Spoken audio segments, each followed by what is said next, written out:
Good morning. This is a convening of the Massachusetts Gaming Commission, public meeting number 545. Today is Thursday, January 23rd, 2025. It's approximately 9:34 a.m. I'm Jordan Maynard. I serve as the chair of the Gaming Commission. We're holding this meeting virtually, so we will do a roll call. Good morning, Commissioner O'Brien. Good morning, I'm here. Good morning, Commissioner Hill. Good morning, I'm here. Good morning, Commissioner Skinner. Good morning. And good morning, Commissioner Broder.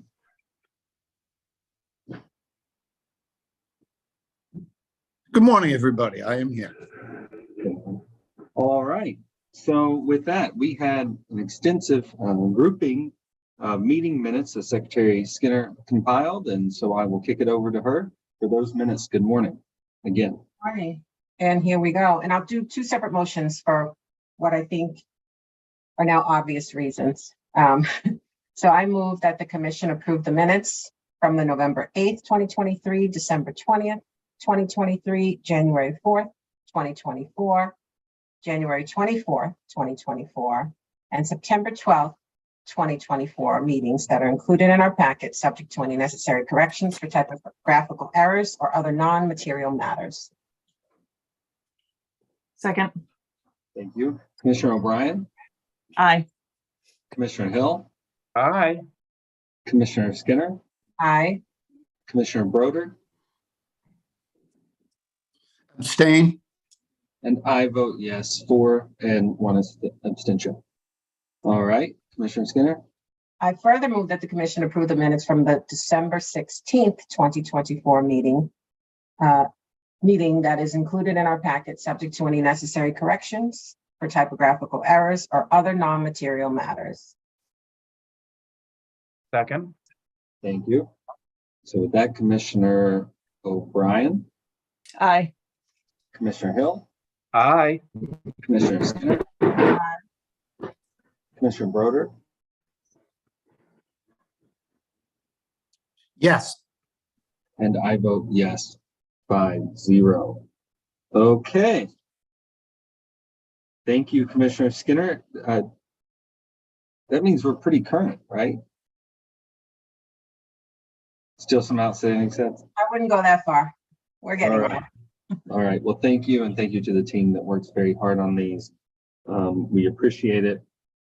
We're going to go straight to item number 3. And for that, I'm going to kick it over to Executive Director Dean Serpa. Good morning, Dean.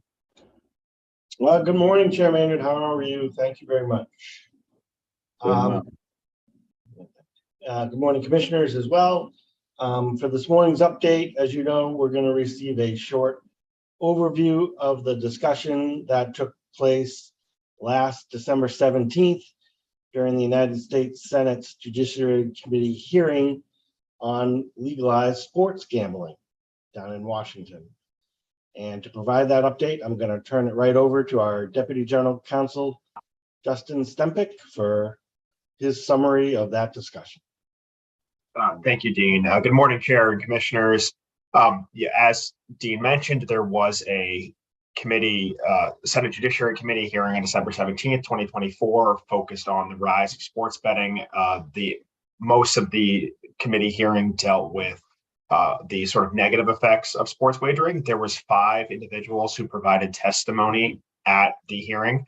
Those included Johnson Batamosi, a former NFL player and a representative of the National Football League Players Association, our former governor, Charlie Baker, now the president of the NCAA, Harry Levant, who is the director of gambling policy and a certified gambling counselor at the Public Health Advocacy Institute here in Boston at the Northeastern University School of Law, David Rebuck, the former director of the New Jersey Division of Gaming Enforcement, and Keith White, the now former executive director of the National Council on Problem Gambling. The hearing covered a variety of topics, including advertising, responsible gaming concerns, harassment of college athletes and professional athletes, the potential for a federal role in the oversight of gambling, and advances in gambling technology. Just to briefly sort of touch on each of the testimony given by each of the 5 individuals, Charlie Baker's testimony focused on supporting student athletes, including addressing the harassment they endure and the NCAA's mission to get better protections for the athletes and eliminating prop bets around the nation. Mr. Batamosi's testimony focused on similar harassment issues as they relate to professional athletes, as well as trying to move towards the removal of what he called negative bets, which is a certain player not hitting a number of touchdowns, a number of yards run, that type of thing. Keith White's testimony, he indicated as normally done when the National Council on Problem Gambling testifies, is that they're a nonpartisan organization. They're not for or against legalized gambling, but he did acknowledge that there's an increased amount of advertising around online gambling. There's an increased menu of betting opportunities, and that while technology has advanced on both sides, technology also provides opportunities for better responsible gambling controls. He noted that the growing risky gambling sector is focused on young men, that there has to be a broader public health approach towards gambling, and that the nation could look towards what has happened in other countries that are farther along in sort of their gambling journey. He noted there was not enough funding for problem gambling, and that we have significantly less funding for problem gambling as a nation than many other areas. He noted that the NCPG supports the GRIT Act, which is another federal act, which would return a portion of the federal sports wagering excise tax to state health agencies. Dave Rebuck was the only representative of the five who firmly took a position in support of the current model of state regulation of gambling. As the major proponent of the legalized sports wagering in New Jersey that led to the fall of PASPA that tracked with his career, he indicated that it's states and tribal entities are best equipped, not the federal government, to address the concerns raised by sports wagering, that they have been doing so. They have been successfully regulating this space, including protecting consumers. And that they have a lot of experience doing that. He indicated that the states have paired with the industry, the states have paired with the sports leagues, and are working towards those goals together. And then finally, Dr. Levant from the PHAI, he focused on sports wagering as a public health crisis, that it was an addictive product, that it's not being regulated from the same perspective that we regulate other addictive products such as tobacco. He indicated he's not in support of the current version of sports wagering, but that he would support what he called a proper regulated area of sports wagering. He noted that there's specific concerns with online sports wagering versus physical sports wagering. And so then went into a questioning by the various senators on the panel, questioning, as I mentioned, focused mostly on the negative impacts of sports wagering. As well as a push towards what's called the Safe Bet Act, which is proposed federal legislation that would put in a variety of restrictions on advertising, player prop bets, etc. So that was pretty much the main focus of the hearing. It was mostly to see if these various representatives were supportive of the Safe Bet Act. By the end of the hearing, Mr. Baker indicated he was supportive with the provisions that he's familiar with from that act, especially the national ban on player props. Batamosi indicated that he was also supportive with the provisions he was familiar with from that act. Dave Rebuck indicated no, that he was not, which tracked with his indication that this is a states' rights issue and should be regulated by the states. Keith White indicated he was neutral on the bill, but noted that there were positives contained within it. And Levant indicated that he had actually helped write the bill, so he was supportive of it. The senators on the committee indicated this was only the beginning of the federal discussion, but just bearing in note that this hearing took place before the change of the current administration.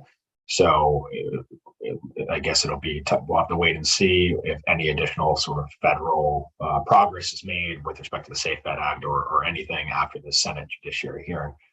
But I'm happy to answer any questions or provide any more detail, but it was about a 2-hour hearing. And a lot of that was sort of back and forth questions and some issues that were not specific to sort of regulatory areas that we are focused on. So thank you, Justin, for covering that for us. We were having a holiday party that day, so all of us watch it live. Commissioners, do we have questions for Justin's overview or comments? Justin, a quick one. Again, apologies for not being on video. I will try again a bit later. Was there any indication from the sponsor that it's going to be refiled this session? It sounds as if it is. The variety of press and that I've read around this bill has been suggested that it does not have a significant amount of federal support, although it is a fairly aggressive bill. It's also quite an aggressive bill. It makes a lot of significant changes and addresses a lot of issues that we've wrestled with as a state. So I think that there not only would it have to garner extensive political support to get some traction, but there also would likely be significant legal challenges to some of the issues that it would seek to put in place. And just one example would be sort of national advertising bans would run into, I imagine, First Amendment type issues as well. So I'll keep an eye on it, because whenever federal legislation is introduced, it's worth keeping an eye on to see where it goes. Although I don't know that this one will necessarily take off, and also it will have to be reevaluated by the current administration. And my guess is that given the change in leadership in the Senate, this was a Senate hearing, right? This was the Senate Judiciary, yep. All right. Commissioner Berger, I will say that your audio is still a little off, but we did get everything you said. We understood everything you were getting at, which is, will this be refiled? And it was in the Senate. Commissioner O'Brien? So just a thank you to Justin. I know we've talked about this kind of offline, right? Keeping track of what's going on, So but also federally. So I just wanted to give my thanks to Justin and the team. I know we couldn't sit through the entire thing, but thank you for keeping us in the loop and keeping tabs on it. Sure, happy to do so. All right. So with that, I echo my colleague's sentiment. We're going to actually turn it over to item number 4, and there's actually 3 distinct and important items in this set of sub-items. So Dr. Lightbound, we'll call upon you to take these in turn. If you could start with item A. Good morning. Good morning. Thank you. Our first item up for discussion is the what's been going on between Michigan and the Twin Spires ADW. Earlier, the state of Michigan had instructed all their ADW companies to not operate while they worked out licensing issues between the tracks. Twin Spires went ahead and still operated. They did a cease and desist without going into too much of it, because I'll leave it to the lawyers that we have on the meeting, but they have had their hearing in front of the administrative law judge. They've taken it under advisement. And then there's several different legal, court cases going on. We're keeping track with Association of Racing Commissioners International to see what other jurisdictions are going to do. As of right now, it doesn't look like anyone's taken action, but they may. We'll just see what happens there. I wanted to talk a little bit about the situation here. As everybody knows, Suffolk does not race live. However, the legislature has granted them the ability to have account wagering. As you all have seen, when they renew the legislation, they talk about the running horse meeting located in Suffolk County remaining licensed as a running horse licensee. So that's a little bit different from the situation that they have in Michigan right now. And so today we have our Deputy General Counsel, Justin Stempak, who will speak to the issue, and then Mike Buckley, COO of Suffolk, and Bruce Barnett, counsel for Suffolk Downs, are also on the meeting. And I'll turn it over to Justin now. Thank you, Alex. Yeah, Alex provided a sort of a high-level summary. This is a fast-moving issue. What has happened thus far there's two pieces of federal litigation that are going on. The Michigan Gaming Control Board sued Twin Spires and then Twin Spires also sued the Michigan Gaming Control Board. So we have dueling requests for preliminary injunctions to sort this out on constitutional law principles. Really what it boils down to is an argument by Twin Spires that the Interstate Horse Racing Act, which is a federal law, preempts the Michigan state right to enforce its licensing requirements upon Twin Spires with respect to being an ADW provider in the state of Michigan.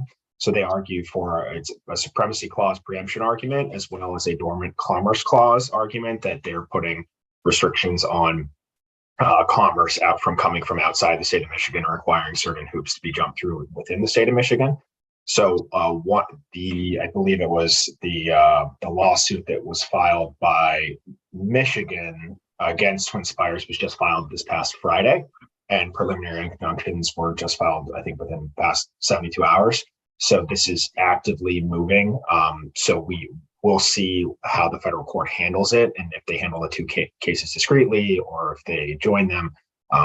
They're really addressing the same issues. There's a lot of sort of nuance with Michigan specific regulatory and licensing requirements that differ slightly from what we have here in Massachusetts. There's a lot of factual elements that I'd be happy to speak to probably at a future date, but this may resolve relatively quickly given that parties are seeking preliminary injunctions and TROs. And Michigan, the regulatory body in particular, is making an argument that this needs to be resolved immediately because they have an unlicensed ADW provider currently offering bets to the citizenry of Michigan, and so I imagine that the judge hearing it will hear it relatively soon. But I'm sure that Suffolk may have the inside scoop on this, given that they work with Twin Spires. So I'd be happy for them to add any additional color that they would like to my summary. Anything you'd like to add, Mr. Buckley? Sure. I'll go, Bruce, why don't I go first and you can jump in afterward. So we're closely monitoring this. We're in direct contact with Twin Spires and their counsel and relaying all the information we get to MGC staff. And I'd add to what Justin outlined there that at a high level, Twin Spires is also arguing that this suspension was issued in a summary fashion. It was issued late in December, in the last week in December, in a summary way. They had no opportunity to have hearing or no due process. And so within 4 or 5 days, they needed to suspend all of their operation. They're telling us that no other regulators have taken action. Importantly, Oregon, where their multi-jurisdictional license is issued. And I'd add that Twin Spires is saying they do not expect any impact here in Massachusetts, where we have uniquely kind of different licensing and regulatory processes. But we are closely monitoring it and passing on all that information to MGC staff. Like Justin said, it is moving quickly. And I think Bruce can speak to maybe some of the legalese a little bit more precisely, and I'll pass it to him. Thank you, Mike, Commissioners, Chairman. Happy to be here. It is a fast-moving situation, and it is a pretty complicated situation. The backdrop, factual, without going too much into the weeds, it was that Twin Spires and several other ADW providers operated in Michigan before there was any state regulatory regime for ADW providers in the state. So for about 10 years up until 2019, with the knowledge of the Michigan Gaming Control Board, ADW operators were in place. They passed a new law that required a direct licensing of the providers by the Michigan board in 2019.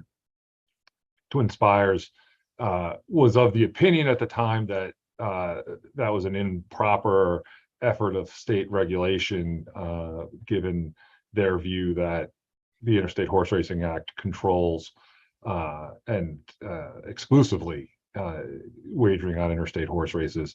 But as they had in all their other jurisdictions that had state licensing requirements, they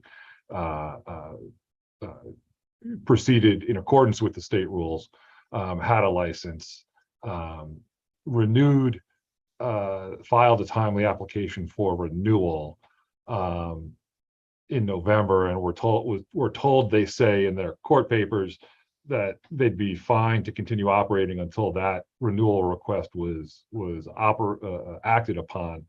And my understanding is it hasn't been acted upon, but it was superseded perhaps by the issue of state law that requires these ADW providers to have a contract with a licensed racetrack in the state. And the state system there has two different licenses for a racetrack, a meeting license and a track license. And their partner, which is the only racing meeting licensee in the state, had one but not the other. They had the one that the law says you need to contract with, but the commission took the position as a matter of state law that you needed both for the first to be effective. I'm getting into the weeds, but the point of that is to say, and then they had a dispute about whether they had what they needed.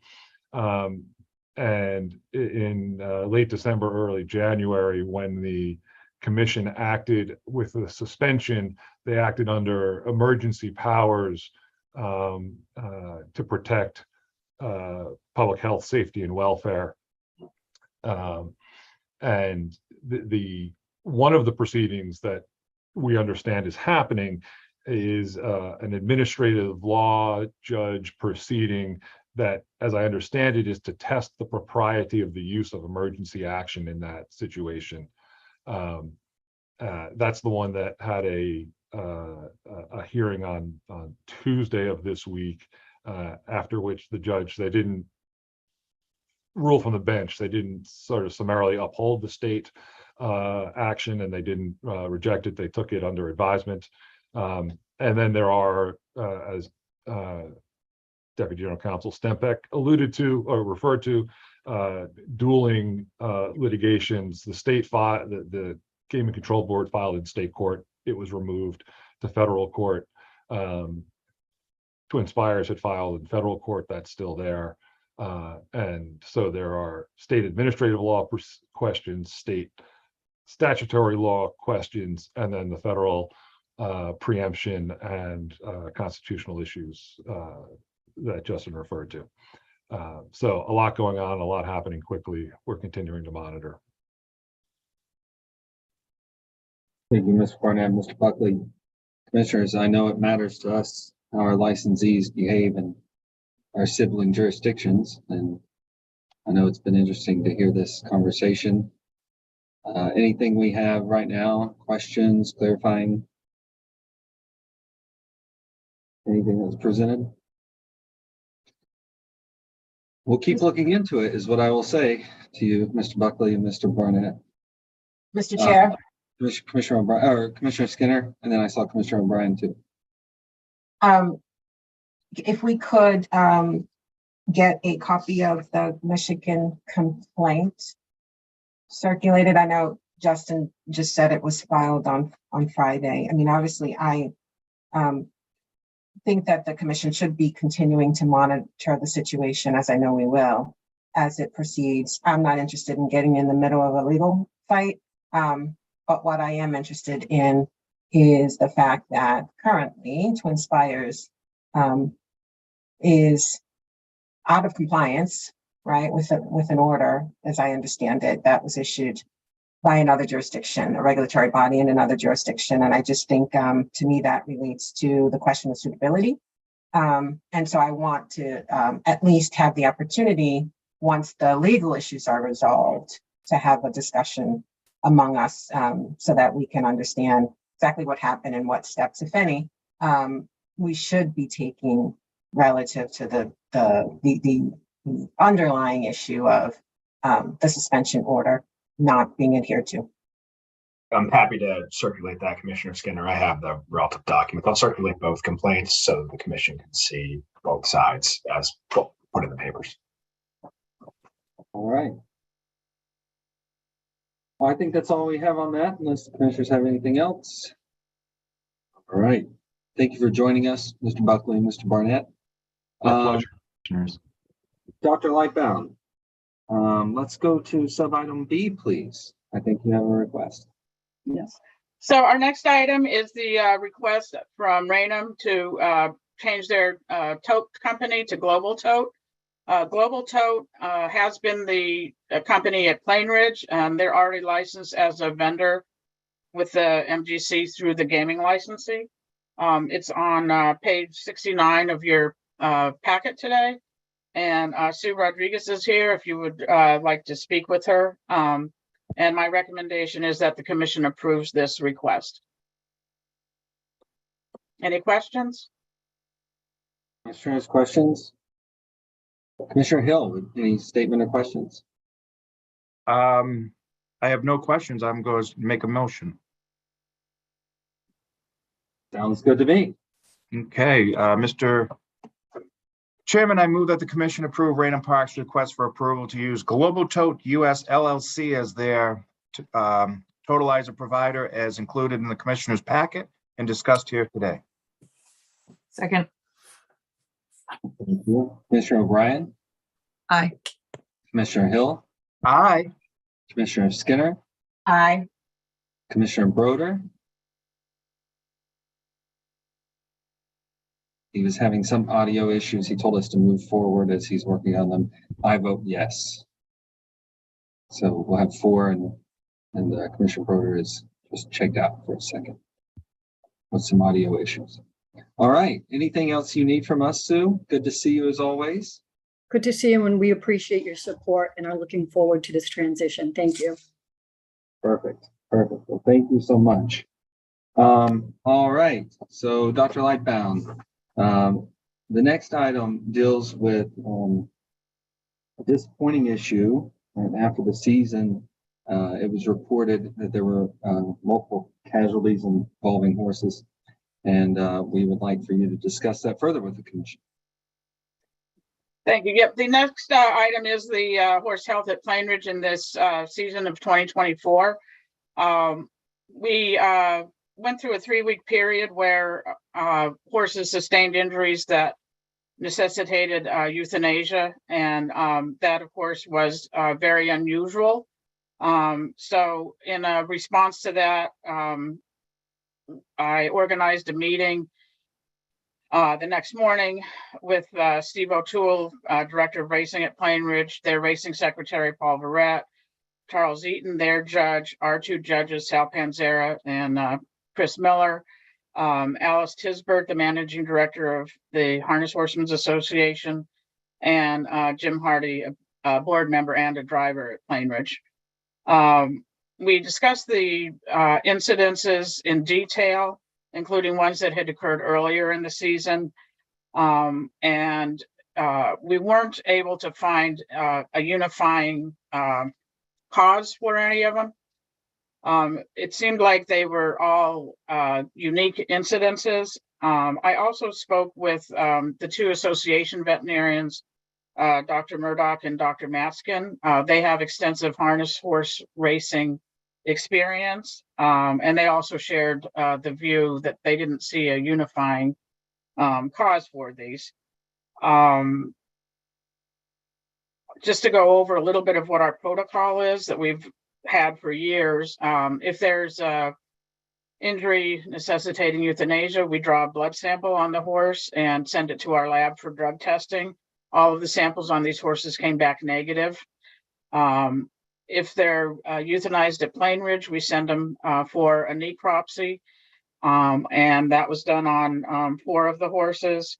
And other than needing to be euthanized for the severity of their injuries, there were no other findings to suggest the cause of the breakdowns. As you all know, before the meet starts at Plainridge, they have a track superintendent from another track come and review their track surface and their equipment and everything. And they write a report saying, you know, what they have found. And they did that again in April, and everything looked good. After these incidences, Steve and O'Toole had a track superintendent from a different track come down and look at the course. And he also opined that the track itself was in good condition. The, you know, one of the things you look at is there certain age groups that are being affected. The ages ran from 2 to 11, so it was a wide variety of ages. There were different locations on the track, so sometimes when tracks have had sort of a cluster of injuries, they've been able to find a certain spot in the racetrack that maybe needed improvement. In this case, that was not the case. We discussed things like the dry weather that we had this season, and Steve O'Toole mentioned that he had instructed his track crew to start watering the track earlier in the day than they normally would. For all of you, you've probably been out to the track and seen between races how the water trucks go out and water on days when it's needed. So Steve and his crew were already anticipating, you know, with the less rain, the need for extra watering, and we really didn't have any complaints that the track was too dry.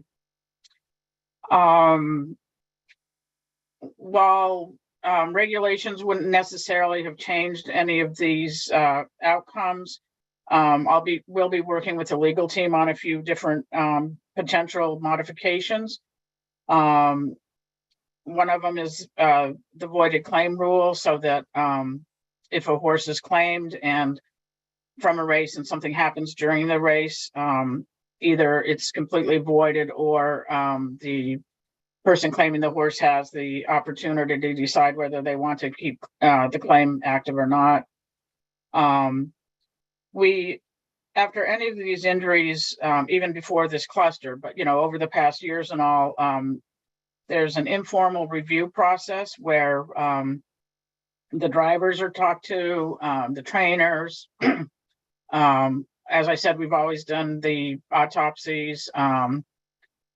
The judges review the tapes. We talk to the track veterinarians, but we'll probably look to establishing in our regulations a more formalized process, what they call a mortality review committee.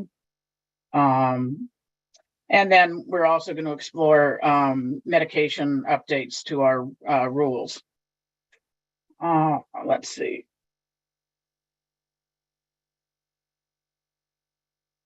I think at this point, just to give some sense of the unusualness of this, the most injuries we've had in 1 year in the last 10 years has been 3. Most years we either have maybe 1 or 0. So this was a very unusual occurrence. So that's, you know, part of the reason why we took the step of having the big meeting and trying to discuss it and see if we could figure anything out going forward.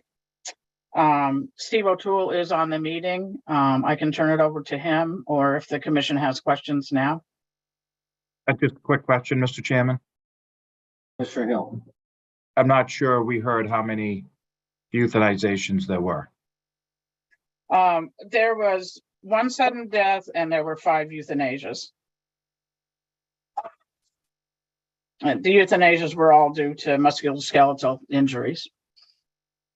I may add, one thing to add is that the racing industry as a whole is looking at the sudden death issue. That's been something that's been a challenge in the industry.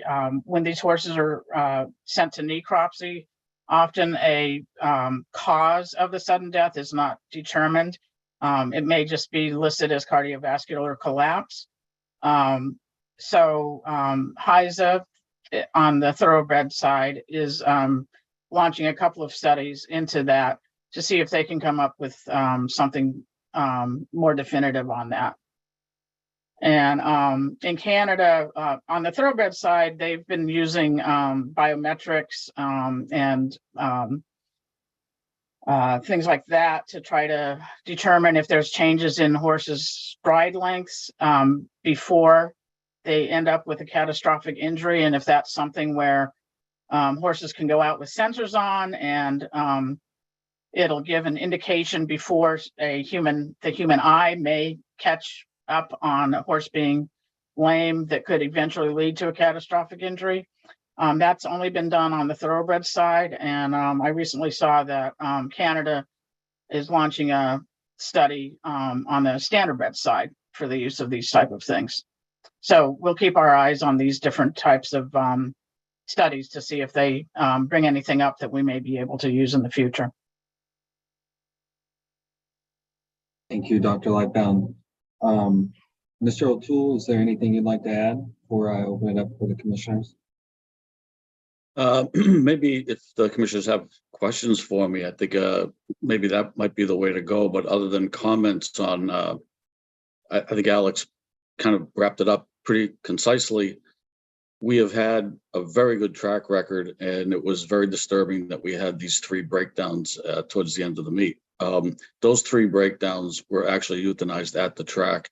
And just to give a little bit of perspective on how we treat these particular instances, the veterinarians, they take x-rays right there. They determine whether or not a horse should be euthanized. A lot of times there's a discussion with the trainer and the owner if the horse could survive the injury. On 2 cases of the 5 that Alex referred to this year, the 3 came very closely knit together. The other 2 were scattered throughout the meet, and they went to clinics to actually be further evaluated because there was a thought process there with the veterinarians and with the trainers that that they could survive the injury. After consulting, I think, you know, what it meant in time and money and different factors at the clinic and what their opinions were. Those 2 were euthanized at the clinics. And I think those were the only 5 instances this year of, you know, any horse coming off the track sore or lame. Besides the sudden death, that would have been the 6th. The sudden death, yeah, the sudden death was a cardiovascular issue. Commissioners. Commissioner O'Brien.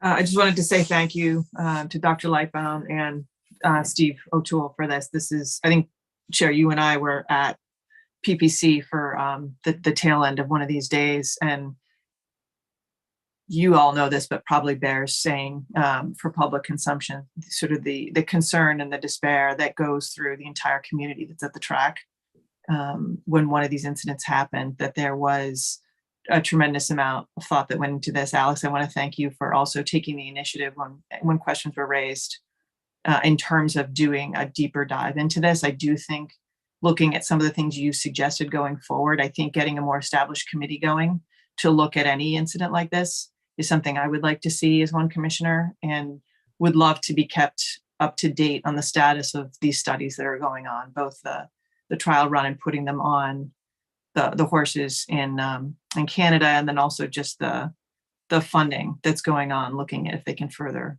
determine some of these exercise related deaths. But I want to thank you, Steve and Alex, both for this. I appreciate it. Thank you. Thank you, Commissioner Hill.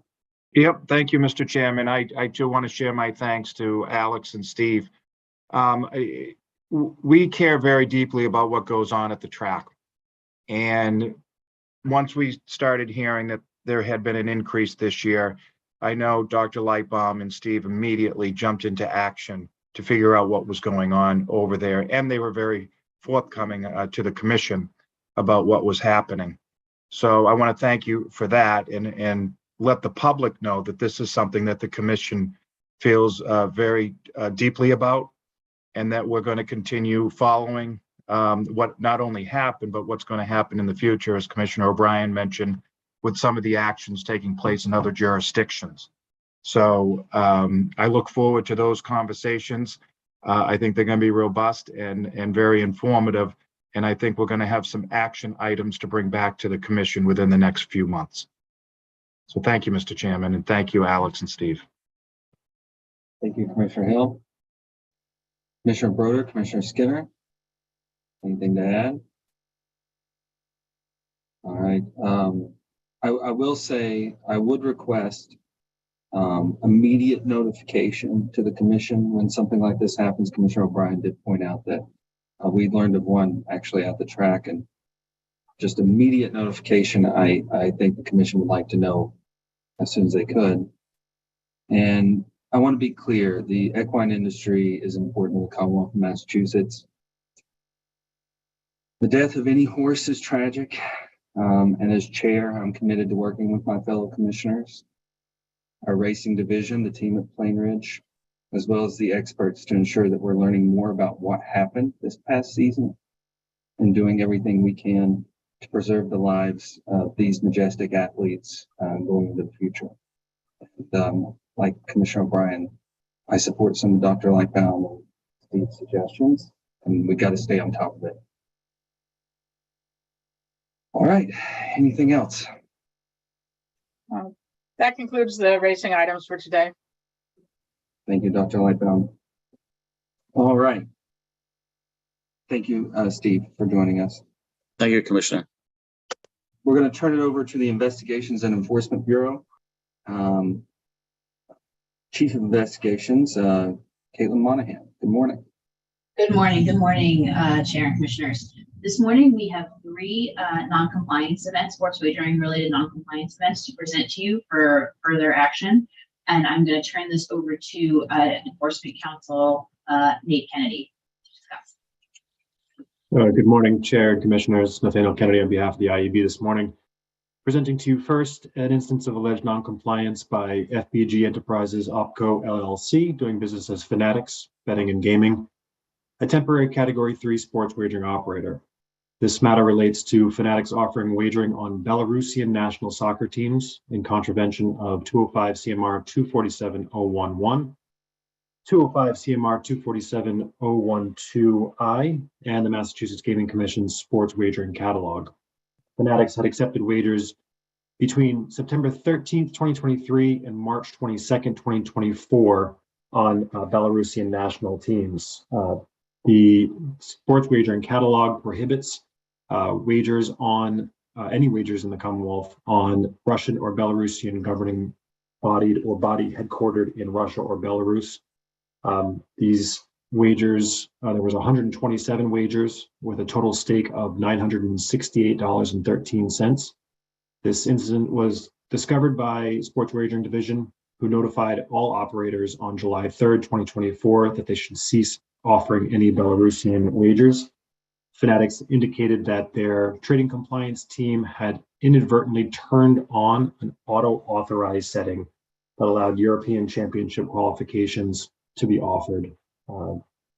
At this point, I would seek the Commission's guidance on the next steps by the IEB, whether to send it back to us for further investigation, set it up for an adjudicatory hearing, or to assess the civil administrative penalty pursuant to Mass General Law 23N, Section 16N. Thank you, Counselor. Commissioners, statements on this? Commissioner O'Brien? I would be inclined to treat this like we did the non-compliance with the basketball that we just finished, and send it back to IEB for a recommendation. I would be fine with that as well, Mr. Chairman. I agree with that. Okay, Bobby? There's 5-0. Very good, thank you. Thank The you. next matter, I'm sorry. Mr. Chair, do you have something to say? Thank you. Oh, you're welcome. The next two matters are actually related in some way. They're two matters of noncompliance. I'll start with the first of alleged noncompliance by temporary categories 3 sports wagering licensee Betfair Interactive US LLC, doing business as FanDuel. The Massachusetts Gaming Commission Sports Wagering Division discovered that FanDuel had been offering wagers on Belarusian national men's and women's soccer leagues, again in violation of 205 CMR 247011, 205 CMR 247012I, and the Massachusetts Gaming Sports Wagering Catalog. Again, these were prohibitions listed in the sports wagering catalog on wagers on any Russian or Belarusian leagues or teams. FanDuel had accepted 3,871 wagers on men's and women's Belarusian national football soccer team involved games with a total stake of $11,792, which took place between March 20th, 2023 and March 26th, 2024. These markets were offered due to an oversight and incorrect interpretation of the permissible wagers, which led to the failure. Strike that. For that first one, upon being notified of the offerings, they subsequently went back and did an audit of their entire system, which resulted in the third violation that we would be presenting today. So I can stop there and ask what you'd like me to do on this second violation or continue on to the third violation. What would you prefer? I'm sure it's treat this similarly. So I'd like to hear number 3. To me, 2 and 3 are really intertwined with each other. Yes. And I have a deeper question about how you could misinterpret the guidance on this. I'm a little more troubled by that than, look, someone's put a switch and turned it on and forgot to take a subset out. That's more troubling to me than the first one. So I don't know if there's something you can give us more information on that. That would affect my request. I certainly can.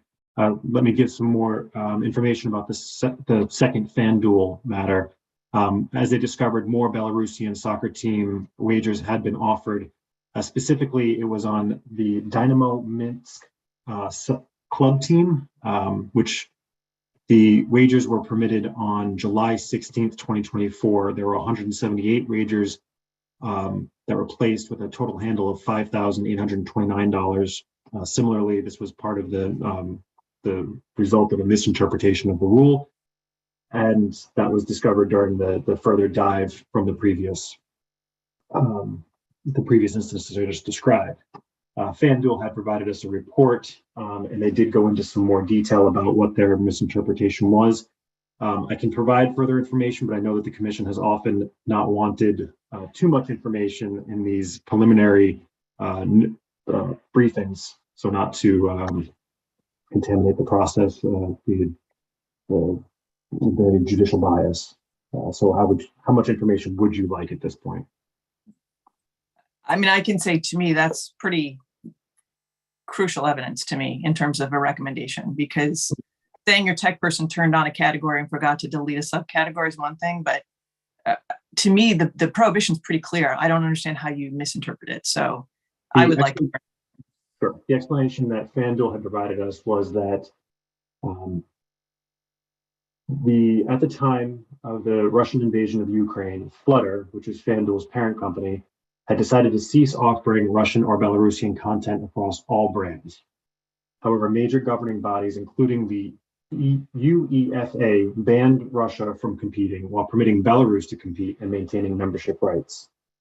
This caused confusion, leading FanDuel to mistakenly believe that the wagering on Belarusian national teams were permissible in matches taking place outside of banned countries, Russia and Belarus.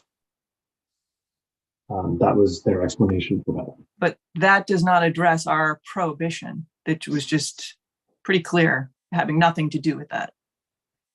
Is that addressed at all?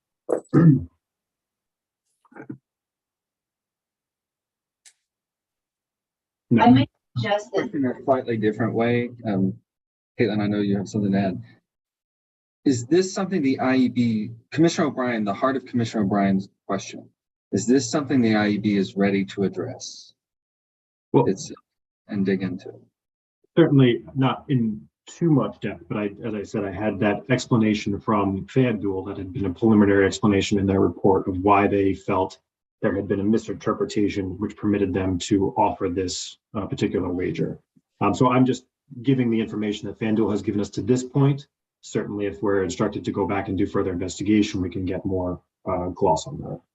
That's what Yeah. I'm doing. Yeah, that's to me, they haven't addressed the fact that we have a prohibition on it flat out. So they may have this other thing over here. We said don't do it pretty clearly. So I guess maybe for me, I would want further clarification on that, because that would seem like someone's not reading our event catalog properly. And that's a different situation to me. Thank you. Thank you. Director Monahan, I did want to give you an opportunity. Thank you, Chair. And I think I was going to say along the same lines as what Nate, you just said, Chair, which is when we bring these matters to you at this preliminary stage, we have only done a surface level of invest into them before we, the next steps are determined. So we certainly can go and do further and would, of course, do further investigation into the reason behind the non-compliance if asked to take it back. So let me make myself clear. My request is that 2 and 3 go back for further query on specifically their response to the fact that we had a ban on it. The answer to that would, to me, influence whether I say I would want to hear it, or whether I would say you guys take it and come back with a recommendation. Thank you. Commissioner Skinner, I see your mic's off. I shared Commissioner O'Brien's concern for sure. But I don't think that I would be looking for any additional information at this stage. My request would be that the IEB, once it proceeds with its investigation, that it be done with a particular sensitivity to Commissioner O'Brien's concern and questions, and have that be presented to us in the normal course under option 1, that is to send back to IEB for further investigation and recommendation. And, as we normally would do, consider the responses to those direct questions and some of the issues that Commissioner O'Brien has laid out as we are either accepting or rejecting the recommendation that the IEB has brought forward. I want to be clear, I do share Commissioner O'Brien's concerns, but it doesn't raise, for me, the matter to the level of needing to proceed beyond the IEB doing its initial investigation and coming back to make a recommendation. In other words, I would not want to have this, I would not be in favor of this one going to a full-blown adjudicatory hearing. Thank you, Commissioner Skinner. I join Commissioner Skinner in her comments. I would kick this back to the IEB, especially understanding that you've heard this discussion from Commissioner O'Brien. Commissioner Hill, Commissioner Broder, what are you thinking? I agree, Mr. Chairman. I think I'm interested in their explanation, but I think given the straightforward nature of our prohibition, I'm comfortable with the IEB coming back to us with a recommendation. Thank you, Commissioner. Commissioner Hill? As am I. All right. I think there's some direction on that. Very good. Thank you very much. Kramer? I just wanted to clarify, I did see, thank you, Chair, for paying close attention to see when I go off of mute. I just wanted to confirm and clarify that the commission would be comfortable with us treating 2 and 3, the 2 involving FanDuel, as one recommendation coming back to the commission. It seems like they arise from similar facts, but just wanted to make sure we had our marching orders straight, that would be something that the commission is comfortable with. I'm seeing thumbs up and nods across the board. Great. Yes, Thank you. And CC Kramer, just yell at me if I miss you. I promise. No, you're all over it. So thank you. All right, thank you. All right. Thank you. Anything else on these matters? That's it for today. Thank you. All right. Well, thank you as always. We appreciate the hard work that you do. And oftentimes, I don't say that enough in public. So thank you. With that, I believe we're going to turn it over to Councilor Grossman. Yes, good morning. We have two regulations for your consideration this morning. The first will be addressed by Ying Wang, the second by Justin Stepek. I'll turn things right over to Ying. I apologize. I need to jump out for a minute here, but I will be back momentarily. Good morning to you, Ying, if you'd like to get started. Morning, Mr. Chair, Commissioners. Starting on page 75 of your packet is a draft of the proposed regulation 205 CMR 243.02 for your review. This pertains to the sports wagering kiosks in the 3 retail locations and adds a cross-reference to 205 CMR 143.07, which directs sports wagering operators and vendors to comply with the technical standards in GLI Standard 20 on kiosks. And this regulation is being brought forward as part of a regulatory review to make our regulations clearer and allow for ease of reference by our sports wagering operators and vendors. And if the commission is so inclined, we're seeking a vote of approval today to begin the promulgation process in the normal course. And I'm happy to answer any questions you may have. Thank you, Ying. Any questions for the counselor? Commissioner Skinner. Just one question. Thank you, Ying. Are operators already complying with this proposed regulation, or do they need to do things to get there? No, this has always been in place. It's just to add a cross-reference so that they know where to look in the 200 series. Okay. So it's always been there. There's no change to the standard itself. Okay. Thank you. Thank you for that question, Commissioner Skinner. Commissioner Hill. Mr. Chairman, I'm all right with moving forward with this proposal. So with that, I move that the commission approve the small business impact statement and the draft of 205 CMR 243.02 as included in the commissioner's packet and discussed here today. And further, that staff be authorized to take the steps necessary to file the required documentation with the Secretary of the Commonwealth to begin the regulation promulgation process. Second. Second. All right, that went to Commissioner Skinner. Commissioner O'Brien. Aye. Commissioner Hill. Aye. Commissioner Skinner. Aye. Commissioner Broder. Yes. And I vote yes, 5-0. Thank you, Counselor. Thank you, Mr. Chair. Thank you, Commissioners. Counselor Stimpak. Good morning, Chair and Commissioners. Back to me. This is we're bringing back 205 CMR 257, which was our data privacy regulation. You may remember back on October 31st, 2024, we had a discussion about some changes we made with respect to clarifying language around securing data in transit versus securing data at rest. Those were done in conjunction with our ITS team. This went out for public comment. We received one public comment during that time from BetMGM, which I reviewed in collaboration with Katrina, our CIO.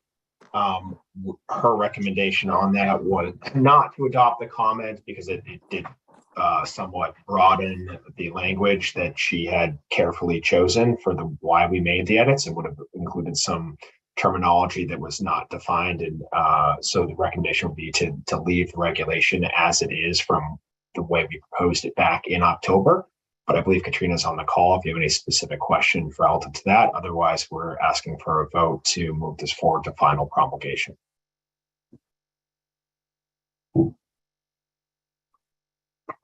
With that wind up, questions, comments, Commissioners? Commissioner Skinner.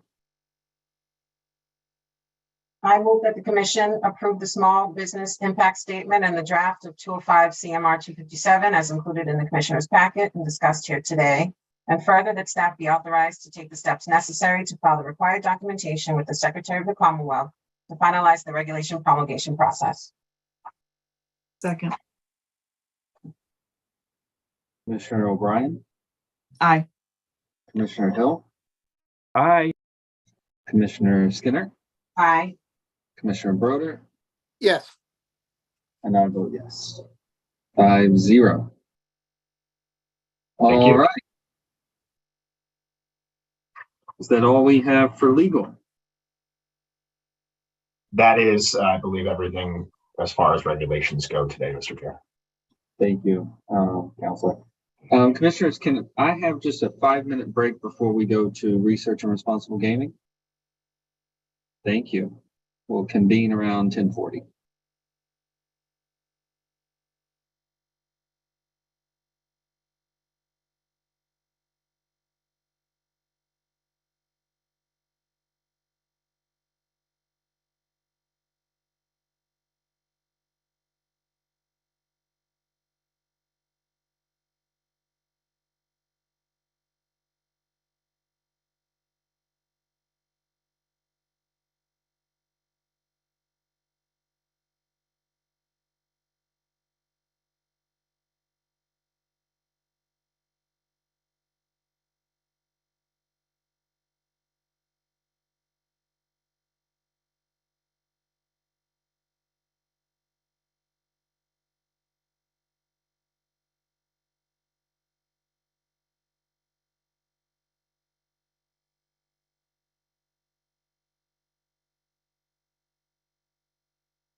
All right, Connor.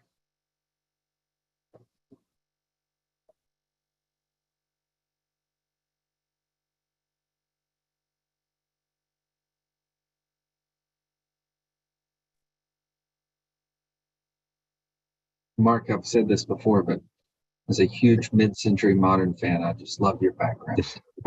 Thank you. Yeah, it's a good space.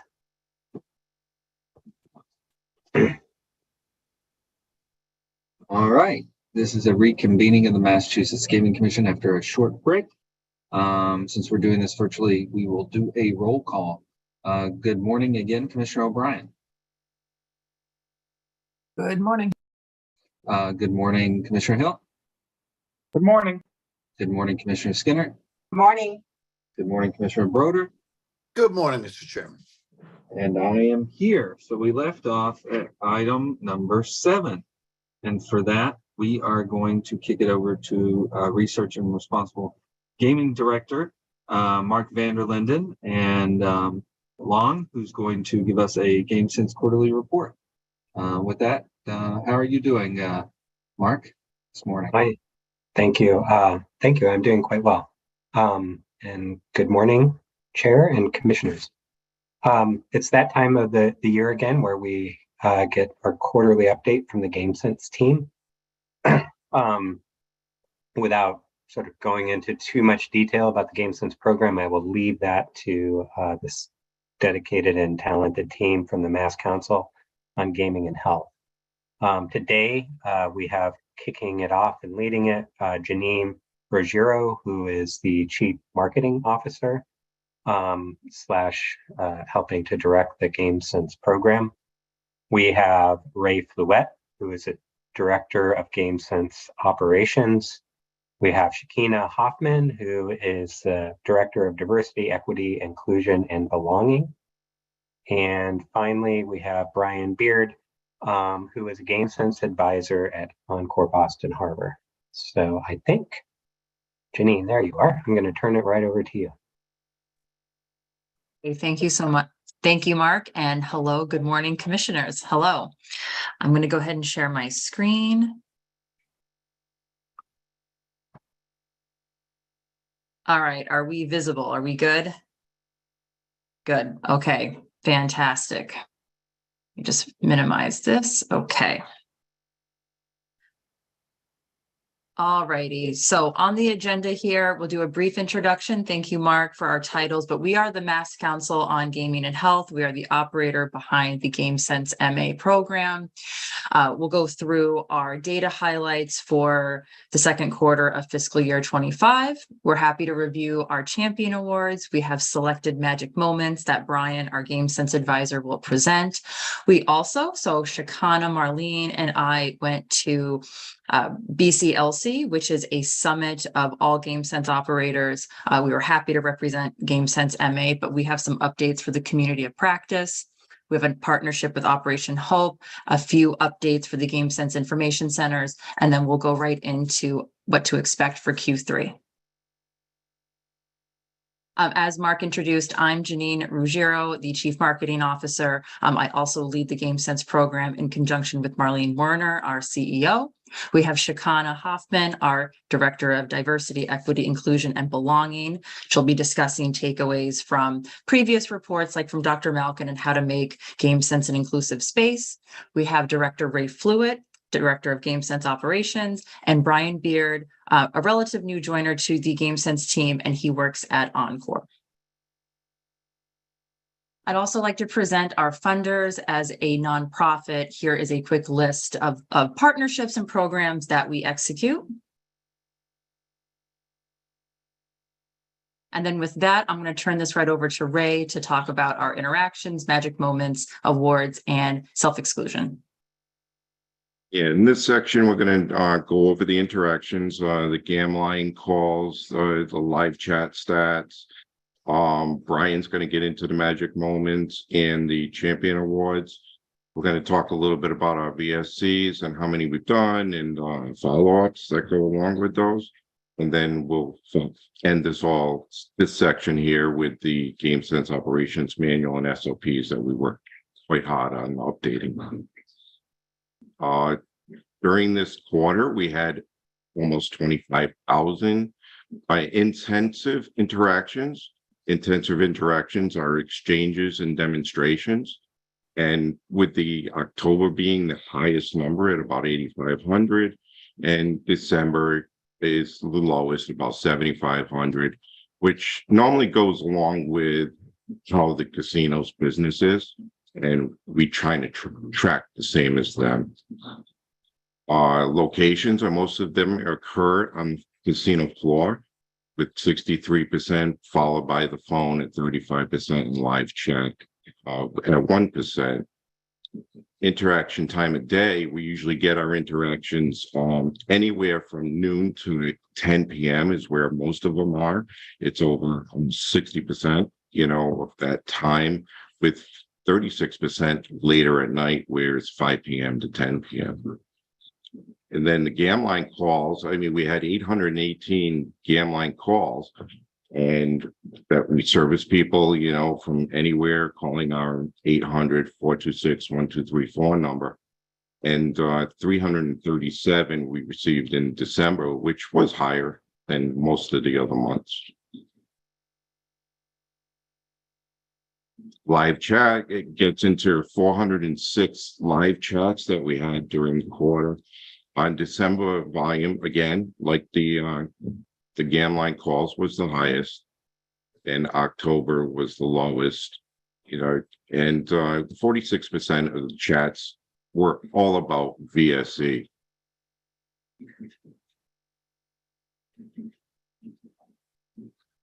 Now, with our VSEs that we've done, we've conducted 236 VSEs during the quarter, with 33 of them going into what we call follow-up section. When we're doing a voluntary self-exclusion with somebody, we want to talk about what we can do for you beyond the exclusion. We know it doesn't end when somebody just excludes from the casino. We try to make sure they have all the services available to them. And during the enrollment, the GSA will talk to them and get them into this follow-up, which is a 1-week call done by a peer specialist. Peer specialists are people with lived experience that really know where the person's coming from and what they're going through, and some of the help and resources out there that they could use. And out of those, 4 of them, took advantage of a telephone recovery support, where it's a constant call that Jody Neely, a director of recovery services, does. She constantly checks in on them and seeing how they're doing. And we had some magic moments from these telephone recovery supports and voluntary self-exclusions. I was so grateful to talking to somebody about my gambling issues and finally feel motivated to start Gamblers Anonymous. Thanks so much for calling me. I appreciate all the resources. I'm not feeling so alone now. I'm doing much better. A few weeks ago, I was talking one day at one time, slowly, and accumulating some clean time, which is no gambling. And finally, thank you for reaching out. I want to jump in real quick, right? So because we had 236 total VSEs, that's the highest since the program started. So that's a lot, 236. We'll also need to get more data on this, but my suspicion is because we do make social media assets for GameSense, we also assist with graphic creation. We work with the operators, and I do think awareness is just better generated. We are very intentional with our caption writing. It is one of our core content pillars. So I think just making this program available, and of course, letting patrons know it's an option, I think has resulted in maybe more enrollments. And then we led into the much needed updated operations manual. It was way overdue. We've gone into the entire processes and expectations of service delivery by the GameSense advisors. And the whole goal is to improve quality assurance, stop our mistakes of whatever we may be doing, learn from these mistakes, and create a standard operating procedure where we can get into going into step by step of everything they need to do. So Ray and I worked extensively on this project, and so you're absolutely right. My predecessor, who had a similar position, Chelsea Turner, this was always something we wanted to put together to give as a resource to the GameSense team. We take our role from filling out the VSCs and reinstatements very seriously. They are designated agents. We have required hours so that they understand the entire purview and objective of the VSC form.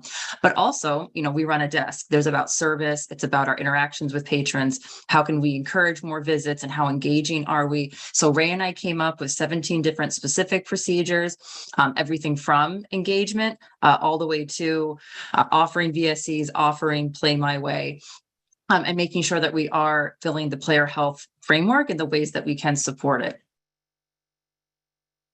All right, and with that, I'd like to turn this over to Brian Beard to talk about our selected magic moments. Good morning, Commissioner and Chair. First year GSM Jason, GameSense manager Jason, was doing a remote VSC and offered a patron our follow-up program. When a patron heard about it, the patron was very excited that it was free of charge. He told Jason that it was exactly what he needed. He wanted to talk to someone who had a lived similar experience. Jason was pleased that he understood the patron's needs. GameSense advisor Winnie was approached by a frustrated patron seeking help with his gambling issue but struggling due to a language barrier. Since she spoke his dialect, Taishanese, Winnie listened to his concerns and explained GameSense strategies, including VSE, in his native language. Grateful for the support, the patron shared that his encounter helped him take the first steps towards change. And GameSense advisor Anna, took a call from a distressed mother whose college-aged son was spiraling due to gambling. The mother was deeply concerned, sharing her son had recently charged $3,000 to her credit card and had spent the night at a friend's house after an argument. She provided information on Massachusetts VSE process and offered valuable resources such as local support groups, Smart Recovery, and Gamblers Anonymous, explaining that many of these groups offer remote options.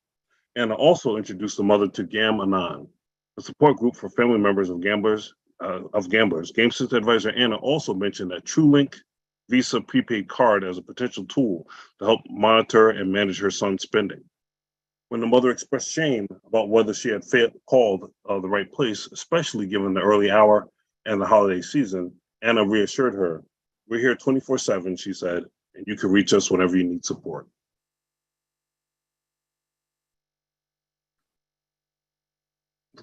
The Champion Award winners for MGM were Antonio Gonzalez for slots. Antonio does a fantastic job encouraging guests to use tools like Play My Way, helping them enroll while answering their questions about budgeting and slot machines.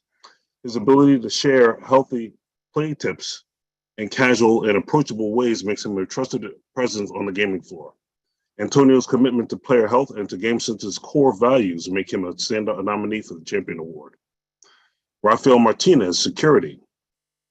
Rafael regularly points guests towards tools like Play My Way and other budgeting resources offered at the GameSense Center, helping them make more informed choices. He actively engages with the team, asking thoughtful questions about handling difficult situations and always prioritizing player health. His genuine care and effort make him an exceptional choice for this recognition.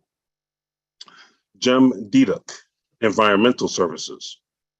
Jem is the go-to person who quietly keeps everything running smoothly. Every shift, she checks in with GameSense with the GameSense team, ensuring the center stays clean, organized, and inviting. Her thoughtfulness and dedication to supporting others make her an important part of the team and a deserving candidate for the Champions Award. At PPC, we have Richard Rendine, cage supervisor. Richard took immediate action when a guest opened about financial concerns. He explained the resources available and personally walked the guest to the GameSense Center, where they enrolled in the VSC program. Richard's quick thinking and support of the guests' well-being, support for the guests' well-being made all the difference. His compassion and willingness to act makes him an outstanding candidate for this reward. Daniel Giampa, Employee Services. Daniel has a great eye for recognizing when guests need extra support. He ensures they're connected with the right resources.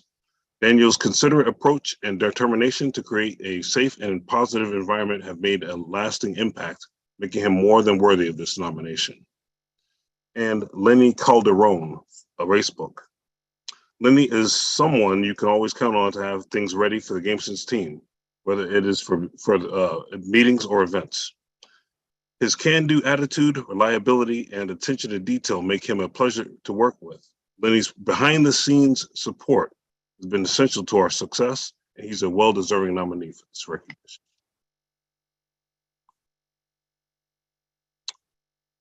And nominees for EBH. We have Carla Guillen, Win Rewards. Carla has been an incredible support to the GameSense team. She recently provided Spanish translation during 2 VSE enrollments and ensuring guests felt comfortable and truly understand Carla's warm attitude and knowledge about players' health make her a trusted source for both guests and our team. Her compassion and commitment are the reasons why she's such an ideal candidate for the Champions Award. Miroslav Serafin, Table Games. Miroslav is a natural leader who always knows when a guest might need extra care. He steps in with kindness and compassion, helping them stay in control of their play while creating a positive environment. His steady leadership and commitment to player health inspires the GameSense team and makes him more than deserved of this nomination. And Regan Vetri, Beverage Department. Regan always goes above and beyond to make guests and our team feel valued. Whether he's stopping by to check on GameSense staff or personally walking guests to our location, he shows warmth in everything he does. His curiosity about his positive play practices and eagerness to learn really stand out, making him a strong nominee for this award. Thank you, Brian. All right, so GameSense in the community. So our Director of Player Health, Amy Gabrilla, we had a tabling event for 3+ hours. Amy had a fun guide to informed gambling at the Scantic Valley YMCA.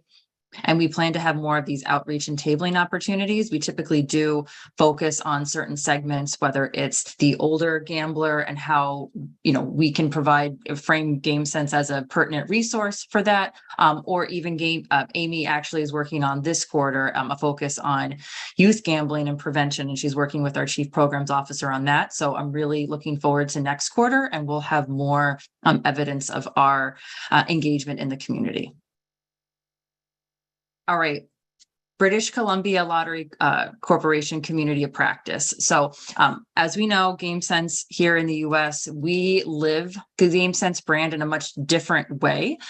So we have a lot of opportunities to not only put it on our graphics or even have it on our internal branding, as we saw with the GameSense operations guide, but we also work with, quote, the mother brand in British Columbia, where we want to learn from other Canadian operators, how they're using the brand, where they're placing it, are there different strategies, captions, and a focus on sports betting that could help us, here we can all share from each other's intellectual production. So it was great to actually speak with them because, one, there are visual branding updates that they foresee coming down the pipeline. So they did give me the green light to make the contrast what it needs to be to serve our patrons. This is what I mean by visual branding. They understand that the current guidelines between the dark green and the lime green, it doesn't provide enough contrast to those who have a hard time seeing. There is a certain ratio that we should meet to comply with new ADA requirements. So as soon as they let me know what that is, we'll definitely incorporate it. But I'm pleased to be a part of the guiding body so that we can make the GameSense brand all it can be in Massachusetts. We have certain sports content focus, especially with hockey coming from Canada. So we'll be incorporating that into our social media content as needed. We also have updated interaction materials. So I did ask if they also had an operations guide in terms of interactions, how you're cross-promoting different topics of player health, whether it's problem gambling discussion or an RG conversation. So I'm looking forward to working with those employees as well, because again, what they're doing might work well. We're happy to interpret it and use it for our GameSense information centers. And then here is Shakana Hoffman. She was also, again, with us in Vancouver. Shakana, I'll go ahead and let you talk about the presentation that you delivered. Sure. Good morning, commissioners. So in late October, Marlene, myself, and Janine attended BCLC's New Horizons conference. And there were two sessions that we were part of. One was a fireside chat with Marlene and Matt Smith of Bet No More, where we talked about, they talked about a little bit about our GRIN initiatives and our peer specialists. And if you have questions about that, I'm sure Marlene would answer those in the Q&A. And the main session we were part of was Marlene, Janine, and myself, which was the Beyond Rainbow session, where we presented the results of the Malkin report, which briefly, we've talked a lot about this, is how we, GameSense, can be a better resource for the LGBTQ community. So from a public health perspective, this community and LGBTQ individuals are at a higher risk of developing gambling disorders. So we went over the report, and the biggest takeaways that I'll talk a little bit more about are recommendations that we're actually implementing at GameSense, which are our We Welcome All signs, which again, I'll talk a little bit about. Our new GameSense core values, and a bystander intervention training.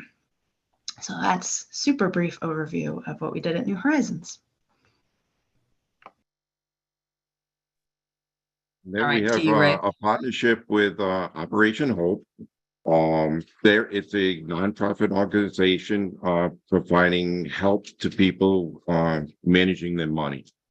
And the way they do this is they do it through workshops and one-on-one coaching, and it's completely free for the person. And I think it's a great partnership with them, because we know our gamblers, that are struggling with their gambling, also struggling with money and maybe paying bills. One of the great things about this program is they have a representative assigned to each one of the casinos that are in the local area of that casino. They visit the casino once a month, come to our center, make sure that we have the brochures for their program available, and then they like to even talk to people if they're going to hang around for a while. So they're going to talk to them, and anybody that may be needing help at that moment, they're there for them. Also add too, Ray, that we were introduced to Operation Hope because there is a solid partnership between Operation Hope and FanDuel. So FanDuel actually has hopeandmass.com, which is a landing page that explains their partnership. And through them, we were able to have trainings for our GameSense managers and GameSense advisors. We have their collateral. We can put it up in our centers. And this is just another resource. Should a patron, as Ray explained, maybe be in need of their services, there's a natural synergy between what we can do and what Operation Hope to help somebody get back on their feet.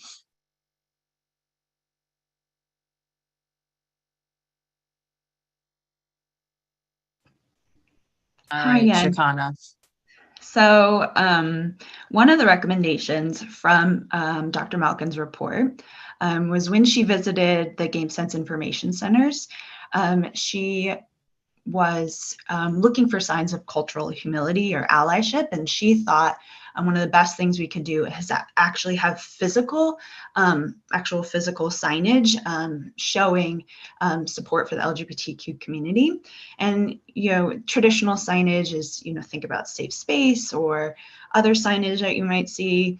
And sometimes those things come with a little bit of cultural baggage. So we took this opportunity to create our own that we think represents and signals allyship for everyone, no matter their background or circumstance, as well as, really owning it as a GameSense brand. So you'll see these signs at the information centers actually posted both at the front of the desk. So those that are walking by or guests that approach the desk will see these, as well as in the back of the offices, where as like a reflection for our GSAs and GSMs to be able to see these, as well as those that, you know, especially if they're going to do a VSC in the back offices and these moments of real crisis and vulnerability to kind of single that, you know, who we are and what we value. And with that are our core values. So next slide, please. So this again came out of the Malkin report that kind of goes hand in hand with the We Welcome All signs. These will also be posted as physical signage. So when we were thinking about what our core values are, we thought about GameSense and not just, you know, here in Massachusetts, but the original, I like the way you put it, mother, Janine, and that's built on innovation, right? Of how can we help promote responsible gaming? How can we help patrons from a public health perspective? And it's a really innovative program, right? And especially in the United States. So we thought at the core of GameSense and everything we do at the council is these ideas of new ideas and a fresh way of doing things and thinking differently and to tackle them from a new perspective. So if that was our ultimate value and our ultimate goal, we thought about, okay, what are the other things that we can do to eventually reach that ultimate goal? So we came up with 6 values, and Janine had this great idea of thinking about it as a tree visually. So I'm going to briefly touch on each of these values, and you'll see the physical tree, and metaphorically, stay with me as I go through the tree. So at the bottom of the tree, right, we think about our roots and our foundation, and that's built on 2 different things. One, teamwork. So we're all about collaboration, not just working together internally between the council and GameSense and all of us together, but also externally, right? Working with the commission, working with academics, working with other stakeholders. So we're built in and grounded in collaboration. The other thing we're built in is equity. So making sure our services are accessible and inclusive to anyone, no matter their background or circumstances.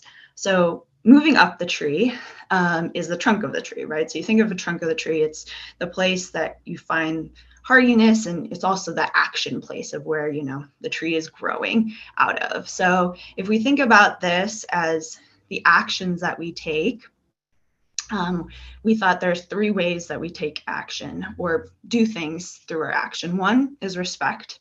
So honoring anyone's uniqueness and just being able to bring themselves to work.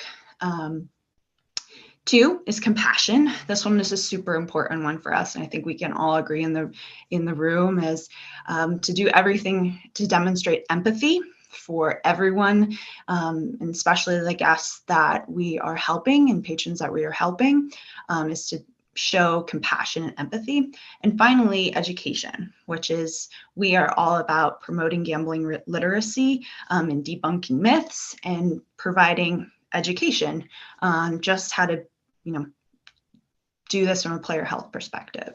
So the actions we take are through respect and compassion and educating. And then we get to the top of the tree, which is that ultimate goal, right? We're always growing towards these innovations and these new ideas and reaching towards that and find new ways to encourage innovation. So those are our core values. Like I said, these will be posted physically and try to really live by them and reinforce them in everything we do. Okay, next slide. Can I just say that I support that and that I'm glad that DEI is alive and well with you guys and our vendors. Thank you so much. I really appreciate that, Commissioner. So finally, one of the last DEI things we've done many, but one of the last things DEI related to the Malkin report. In my other life, I'm getting my PhD and my research is focused on workplace harassment and gaming. And what I know as an academic is that one of the best ways to address incidents of harassment and discrimination and disrespect in the workplace is through a bystander intervention training. And actually in the Malkin report sheet, Dr. Malkin also had mentioned this for GSAs and GSMs to go through a training that if they were to learn how to intervene, if they were to witness incidents, but not just at the centers or to GameSense folks, but even on the floor between patrons, et cetera, et cetera. So like I said, one of the most effective ways to do this is go to a bystander intervention training. And this is simply to learn strategies to be able to intervene in these instances. And there's called these 5 Ds. So it's not always this go right up to it and directly interact, because that could potentially put yourself in harm's way, right? There are different techniques that you can do, simply of distracting or delaying. So in December, right before the holiday party, all GameSense folks and council members went through a bystander intervention training that was led by Amy and myself, an organization called Right to Be, which is a nonprofit that's been doing this for a really long time for Fortune 500 companies and all sorts of nonprofits. And we created a completely customized training where Amy and I actually came up with real scenarios that GameSense folks have either gone through or could potentially go through. And we went through every one of those scenarios and learned what are the 5 different ways you could have done and as intervened in those situations. And it was super well received and practical. And with that, one last point is we wanted to make sure we were doing an evaluation after the training to see how well it went. And a lot of evaluations of trainings happen, maybe if you've attended a training, sometimes they do it right after the training and everyone's like, of course I remember what I just learned and this was so great because I just did it 5 minutes ago. But we wanted to really focus on how can we make our GameSense trainings people have long-term retention of these knowledges and how can we make them more effective long-term. So actually last week, which was 1 month after the training, I sent out a survey to all those to GameSense folks that had attended the survey to just check in. And did they remember what had happened? Had they actually used one of these strategies? And from the results, we found that 83% were still able to recall the 5 Ds and actually had used them while they were at work. 38% had used one of the 5 Ds at work recently, including there was a few qualitative incidents where, a GSA had used the distract method to de-escalate a disagreement between patrons. And 38% were more likely to intervene in an instance of workplace discrimination, harassment, or disrespect. So that's pretty powerful and is a good sign of how well it was received. And last point is to go with that long-term retention is that we asked for feedback in that survey of what folks would find most valuable to be able to retain knowledge long-term. And sometimes a lot of our trainings for GameSense are just at the front end and during orientation. So Amy and I have been working together to see what trainings would be beneficial to do refreshers on, how can we keep that long-term retention and of knowledge. And so a lot of what we're going to be doing is refresher trainings, as well as something that one of the feedback in the survey was cheat sheets. So posting some of the information they learned at the actual information centers. And one example is us actually posting the 5D strategies at the information center. So that's the highlights of our new values, and we welcome all signs and intervention training. Thank you, Shakana. All right, pivoting here. So March is Problem Gambling Awareness Month. So as I wear my marketing hat now, there's going to be a different strategy that's completely differentiated from our gym. I want to do a different strategy that builds brand equity for GameSense MA in a different way. So yes, we'll have quizzes. Yes, we'll have content. We'll focus on the signs of problem gambling. But I do think that there's a way that we can invite visits to the center. This is also another takeaway from Dr. Malkin's report, and I believe Dr. Wool about the direct invitation to our centers. We can have Massachusetts patrons come to the center if they've been invited. One way to do that is a very subtle call to action. So I have a coffee campaign idea. I've already spoken to MGM about this. They're on board. We're just waiting for management approval. I'm speaking to PPC tomorrow and then Encore shortly after. But the idea is, instead of doing a raffle or in any way promoting something that even touches on gambling, I want to strike that. We will have swag, we will have tabling events, we will have back of the house events. We'll still do that, make sure that we're front and center and GameSense is available. But I'm thinking property wide. I'm thinking of a coffee sleeve that could have GameSense MA with the 2025 blue ribbon. I'll have to get the new toolkit, but the idea is we could have the sleeves wherever they sell coffee on property. We could also get permission to have our own coffee. Even MGM agreed to give us carafes between certain hours. I'll work with Ray to make sure it's during our hours of optimal staffing. But the idea is we'll invite them in, they have coffee, they have a takeaway, they have that brand touch point. It tells them where to find us on the website, and we can continue to have more meaningful conversations. But by just looking at this, we're building that credible awareness that makes them more familiar with GameSense and of course leads to better trust. So I'm thinking that's the way that we'll continue to grow awareness. And then another great moment, I'll work with DPH here. I've been speaking to Marlene Long and Mark a lot about this, but we have an idea here to have a clinician visit. I'll find probably one in each appropriate territory, but if we could get a date, we have screening day, which is a designated day in March, but we're not beholden to that. We could certainly do it at any point throughout March. But the idea is we'd make a moment out of it, have a clinician come for a couple hours, maybe do the screening, the 3 questions. If you say yes to any one of these questions, you may want to get further evaluation about problem gambling. And that's from the Cambridge Health Alliance. Forgive me if I don't use the right acronym, but I think it's the BBGS. And of course, that same clinician could also do a back of the house screening. So really using social media, using the connections we have with operators to help us promote that. That's a great moment to have GameSense and screening be available. And then another idea here too, working with the sports books, is there's probably collaboration on a virtual screening, whether it's our director of recovery services or we have a GameSense advisor via live chat. There's a way to also promote these questions so that the gears start turning, that if I'm saying yes to any one of these questions, I might need to seek additional resources.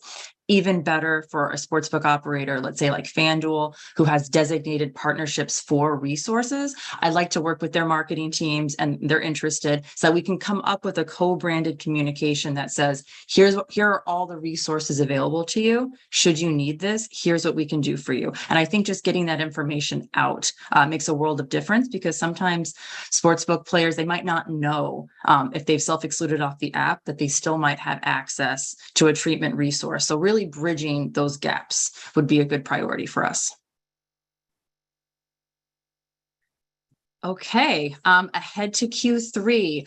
So we'll have designated dates coming up very soon, I believe in February already, but we have mystery shoppers who will make visits to the GameSense information centers. They will be equipped with certain objectives and a rating scale so that we can evaluate our work. And as Ray pointed out, and Shakana as well, we do have a need to be consistent with our refresher training. So this is primed to help us identify those needs and where we can improve, making sure that our impressions are always positive and we're always supporting that player health framework. So we look forward to those results. As Shakana explained, we will have a conflict de-escalation training. I think that's going to be great just across the board. That will help certainly. And then point number 3 is updating GameSense materials. Dr. Malkin and Shakana went through. So there are some updates in terms of how we can talk about poker, how we can promote gambling literacy in ways that do not use charged language.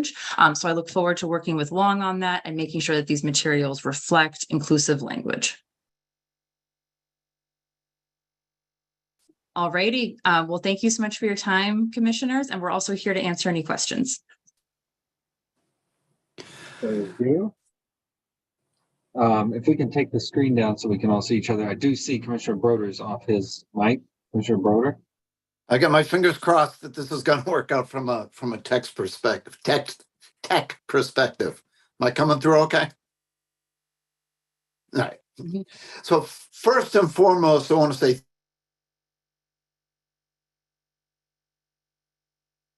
oh, that's ironic. So Commissioner Broder did cut off right after he made sure he was working. I'll text him and let him know. I'm seeing a lot of laughing, which I enjoy on a Thursday. So I will say I love writing those those congratulations cards to all 9 recipients.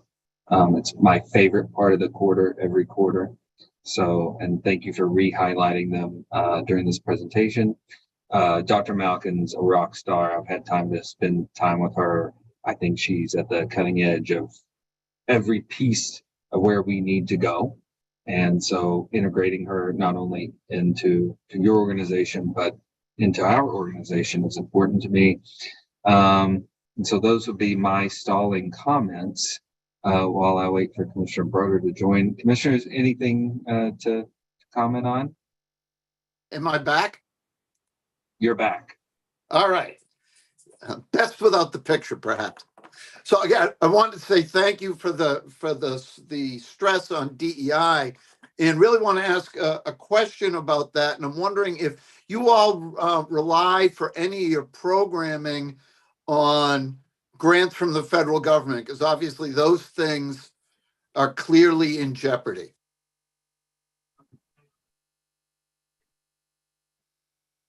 So, Commissioner Broder, actually, it's probably better taken from the Mass Council. So, Janine or Shikana. Sure, that's a great question. And I could spend all day putting that aside, maybe a conversation for not Zoom.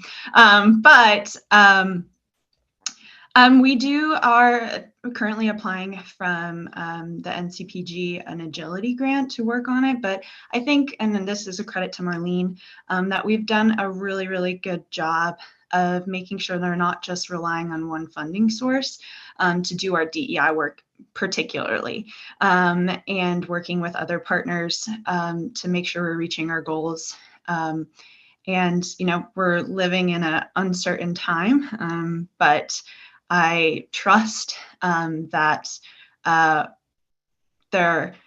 always say that for every one bad person, there's like 5 really, really good people who actually really, really care. And I see about 20 people that really, really care. And so long as you have that, you'll always be able to find different resources and grant opportunities. And so I think we've really prioritized making sure that we're not just relying on one funding source and making sure that we're doing a variety of partnerships and grants.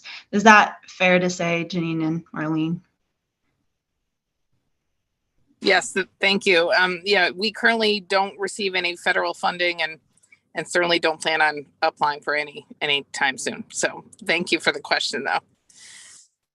I wish I didn't have to ask it. I do very much appreciate the commitment. It is going to get harder and more important all at the same time. Somewhat maybe related to that is what I heard a lot of through everyone's comments was references to player health.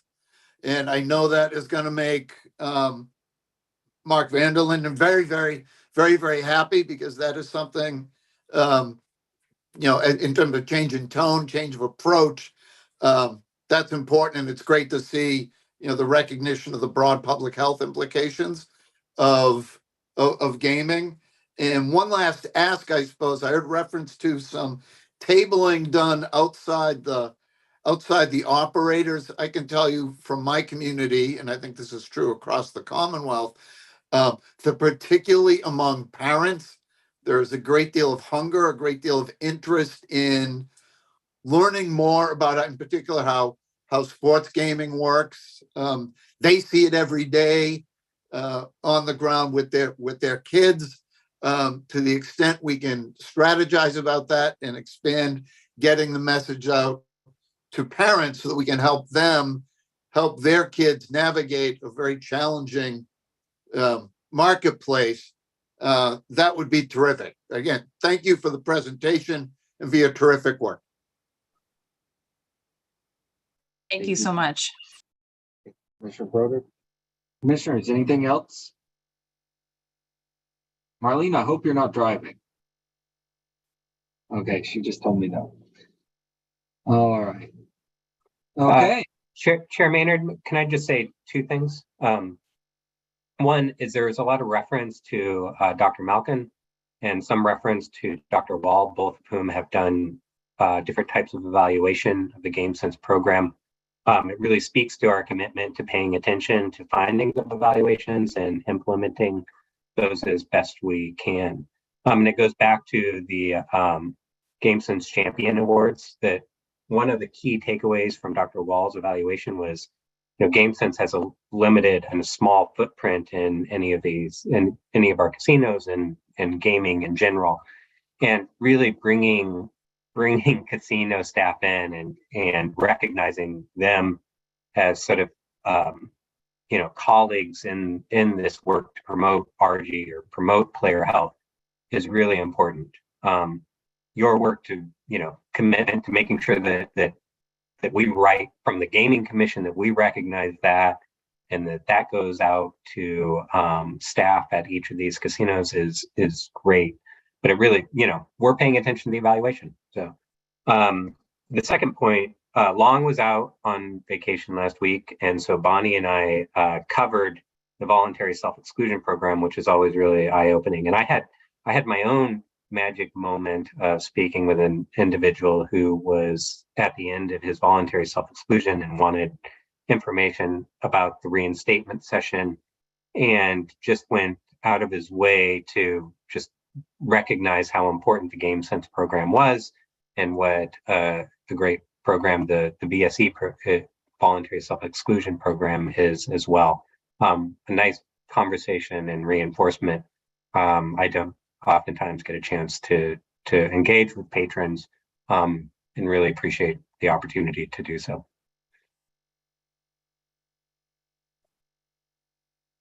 So thank you. Thank you, Director Van der Linden, and it sounds like it was a good experience to get on the front line, which, to your point, sometimes we don't get to do. So, all right. Well, thank you for that. Commissioners, anything else? All right. Thank you all. We appreciate it. Thanks for coming, spending some time with us today. We're going to turn it now over to item number 8 on the agenda, which is to our sports wagering division. The Chief of Sports Wagering, Carrie Teresi. I know we have several items to discuss, so I'll kick it over to you to get us started. Thank you. Good morning, Chair and Commissioners. For the first 3 items from sports wagering, I'm going to turn it right over to our Compliance and Operations Manager, Stefan. Good morning, Commissioners. We have a loaded day, so we'll dive right in. Beginning on page 115 of your packet is a house rules update from Penn Sports Interactive, or PSI, or ESPN Bet. PSI has identified a few sports in need of revisions or additional markets, as well as new rules for the addition of a sport offering. We'll start with the red line on page 116. With baseball house rules, where PSI has broken up the rules for a game suspension and a game that has been postponed, clarifying how those wagers would settle under those circumstances. This would typically cover something like rain delays, whether it's suspended for a few hours or if the game is postponed later in the season. They have also revised language for a player to have the necessary plate appearance for wagers on that player to stand. Moving on down to golf, there are no revisions to their existing house rules, but rather just new markets they wish to offer, and the respective rules for settlement clarification there. These markets include longest drive, closest to the pin, putting markets, and number of greens or fairways, amongst others listed in your memo. We have no concerns with these newly added markets, and we found them to be similar to what other operators already have written in their respective house rules. The settlement clarification here is very clear for the customer's understanding as well. And then lastly, PSI is seeking to offer futsal on their platform. Futsal was approved at launch of sports wagering and is not a newly added sport, but rather PSI is just adding the settlement rules here for clarification, should their customers want to wager on the sport. The rules here are basic settlement clarification rules, and only 2 of our operators currently have futsal written into their house rules. But the language here is similar to what we've approved in the past for those other 2. And that concludes our review of house rule revisions and these additional markets. Our division confirms that PSI has met the requirements of 205 CMR 24702 and would recommend the approval of these changes and additions. Chair. Thank you, Andrew. Commissioners, questions for Mr. Steffen on this particular matter? Seeing none, this is marked up for a vote. Mr. Chairman, Mr. Hill. I move that the commission amend the official catalog of events, 8A. I move that the commission approve the update to Penn Sport Interactive's house rules as included in the commissioner's packet and discussed here today.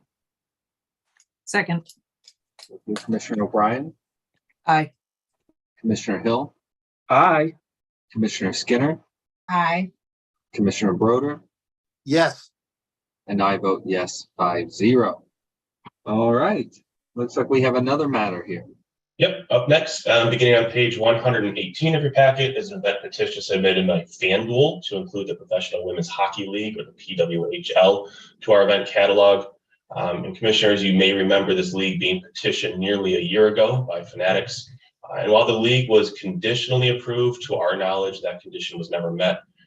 The condition, based on review of the previous meeting, was that an operator reach out to the PWHL Players Association and report back to our division with that response. We are bringing this back as a new petition, as FanDuel has received a response from the Players Association. The petition itself from FanDuel can be found in your packet on pages 121 through 124. Not much has changed regarding the structure of the league. All that is laid out in your memo, but I'll go over it briefly here. The league is made up of 6 teams. They're currently in their 2nd season, and even while breaking attendance records for the league, they are also seeking to expand, with more than 25 proposals sent into the league for upcoming seasons. So we could see that number grow from 6 to drive more competition to the sport. The league front office has significant sports executive experience, with the Mark Walter Group owning the league itself and all 6 teams.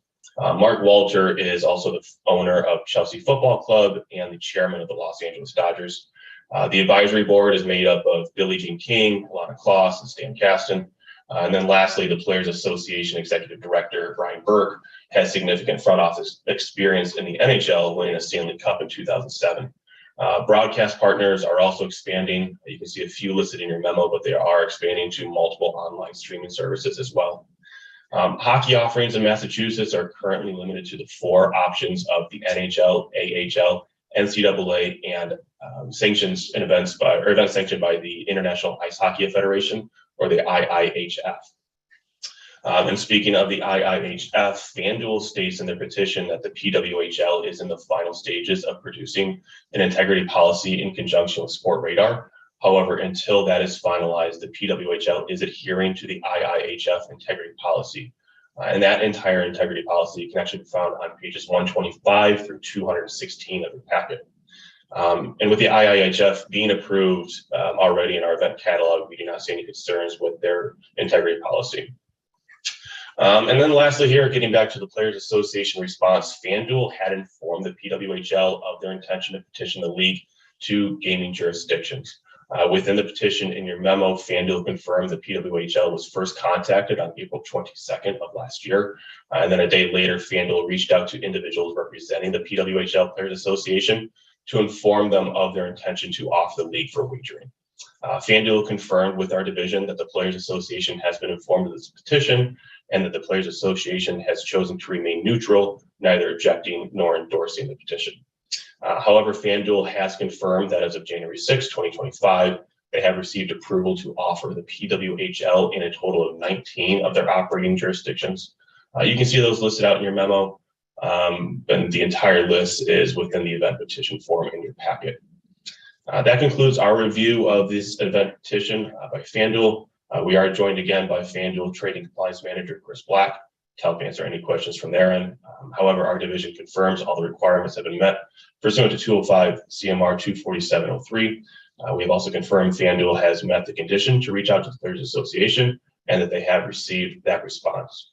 And although the Players Association is remaining neutral on this petition, our division does recommend approving the PWHL be added to our event catalog. Chair. Thank you, Mr. Steffen. Commissioners. Mr. Chairman, I enthusiastically endorse what has been asked of us today, and I would vote to support adding this. I just want to say publicly, for those of you who have never watched this league play, it is phenomenal hockey. Yeah, Nesson actually locally has it on, and I've watched a lot of the games this season. The Boston Fleet, although not at the top of the standings, love watching the Boston Fleet play. And I'm looking forward to the league expanding because, again, if you've never watched women's hockey, it's very different than men's hockey. There's more skills involved than just checking people against the boards. So I suggest to my fellow commissioners, if you like hockey, check in Nesson and check out this league because it's great, great hockey. Chairman, I will enthusiastically second that motion and note that while the Fleet have had some challenges in the regular season, they were in the finals in the inaugural season. So kudos to the local team. With you. Commissioners, anything else to add? We have it marked up for a vote. I will say Mr. Black is on today. If anybody has any questions, thanks for joining us, Chris. Of course. Do we have a motion?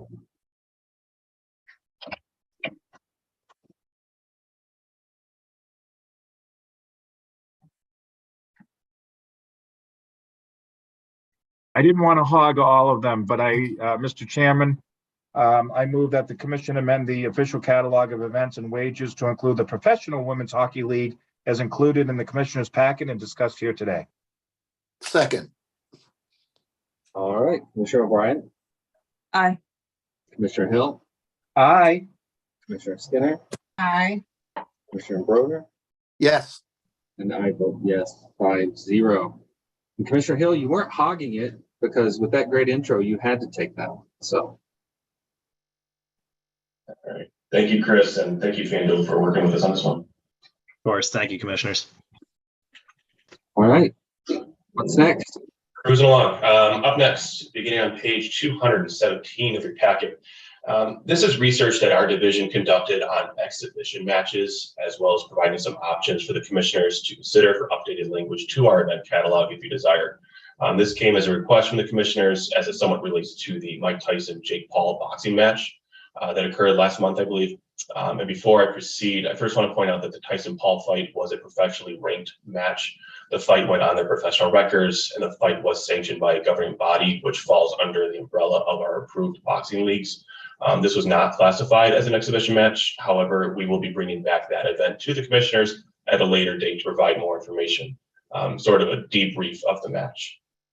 So exhibition matches have been available in our event catalog since the launch of sports wagering nearly 2 years ago now. The language in our event catalog, which has been copied over to our memo for your convenience, states that exhibition matches are permitted provided league and corresponding bet types are approved.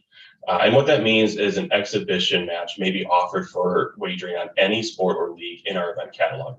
So for example, any exhibition match that is governed by the NBA or NHL or FIFA or ATP, any league or sport that is approved in our event catalog may offer exhibition matches, and the operator may offer wagering for those matches.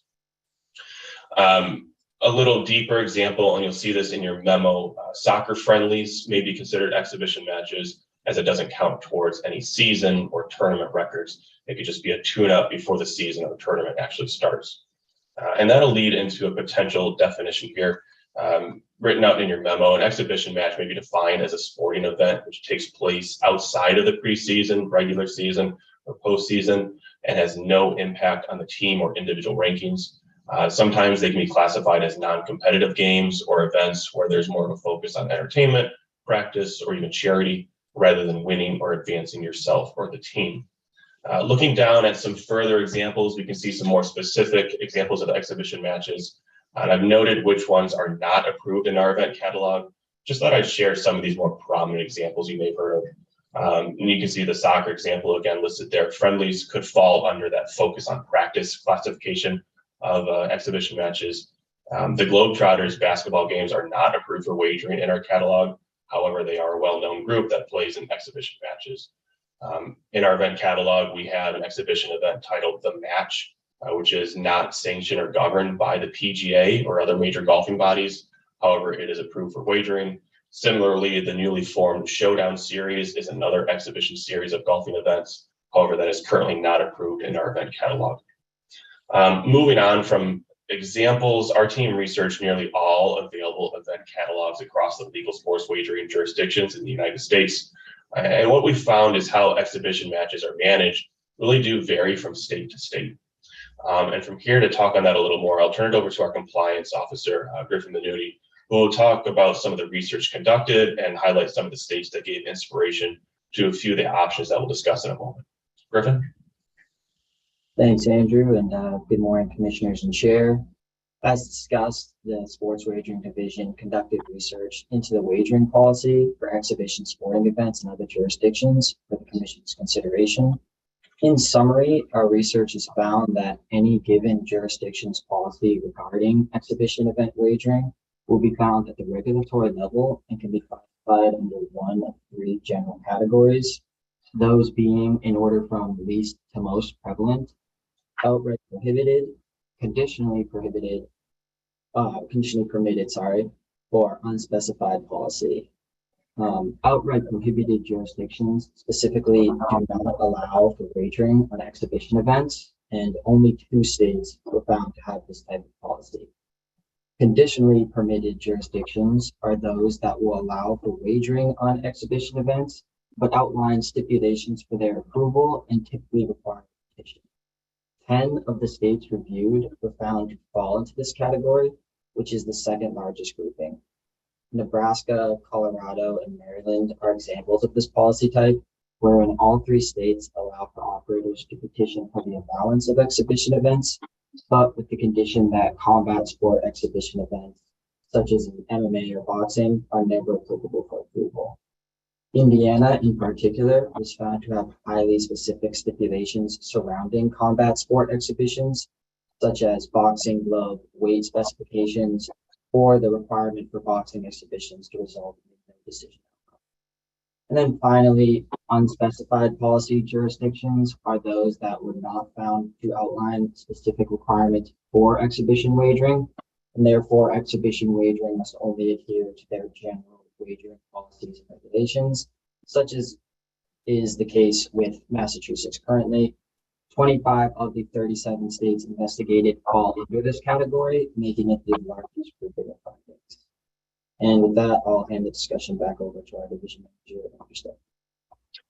Thanks, Griffin. And now getting back into some of the language options for our event catalog.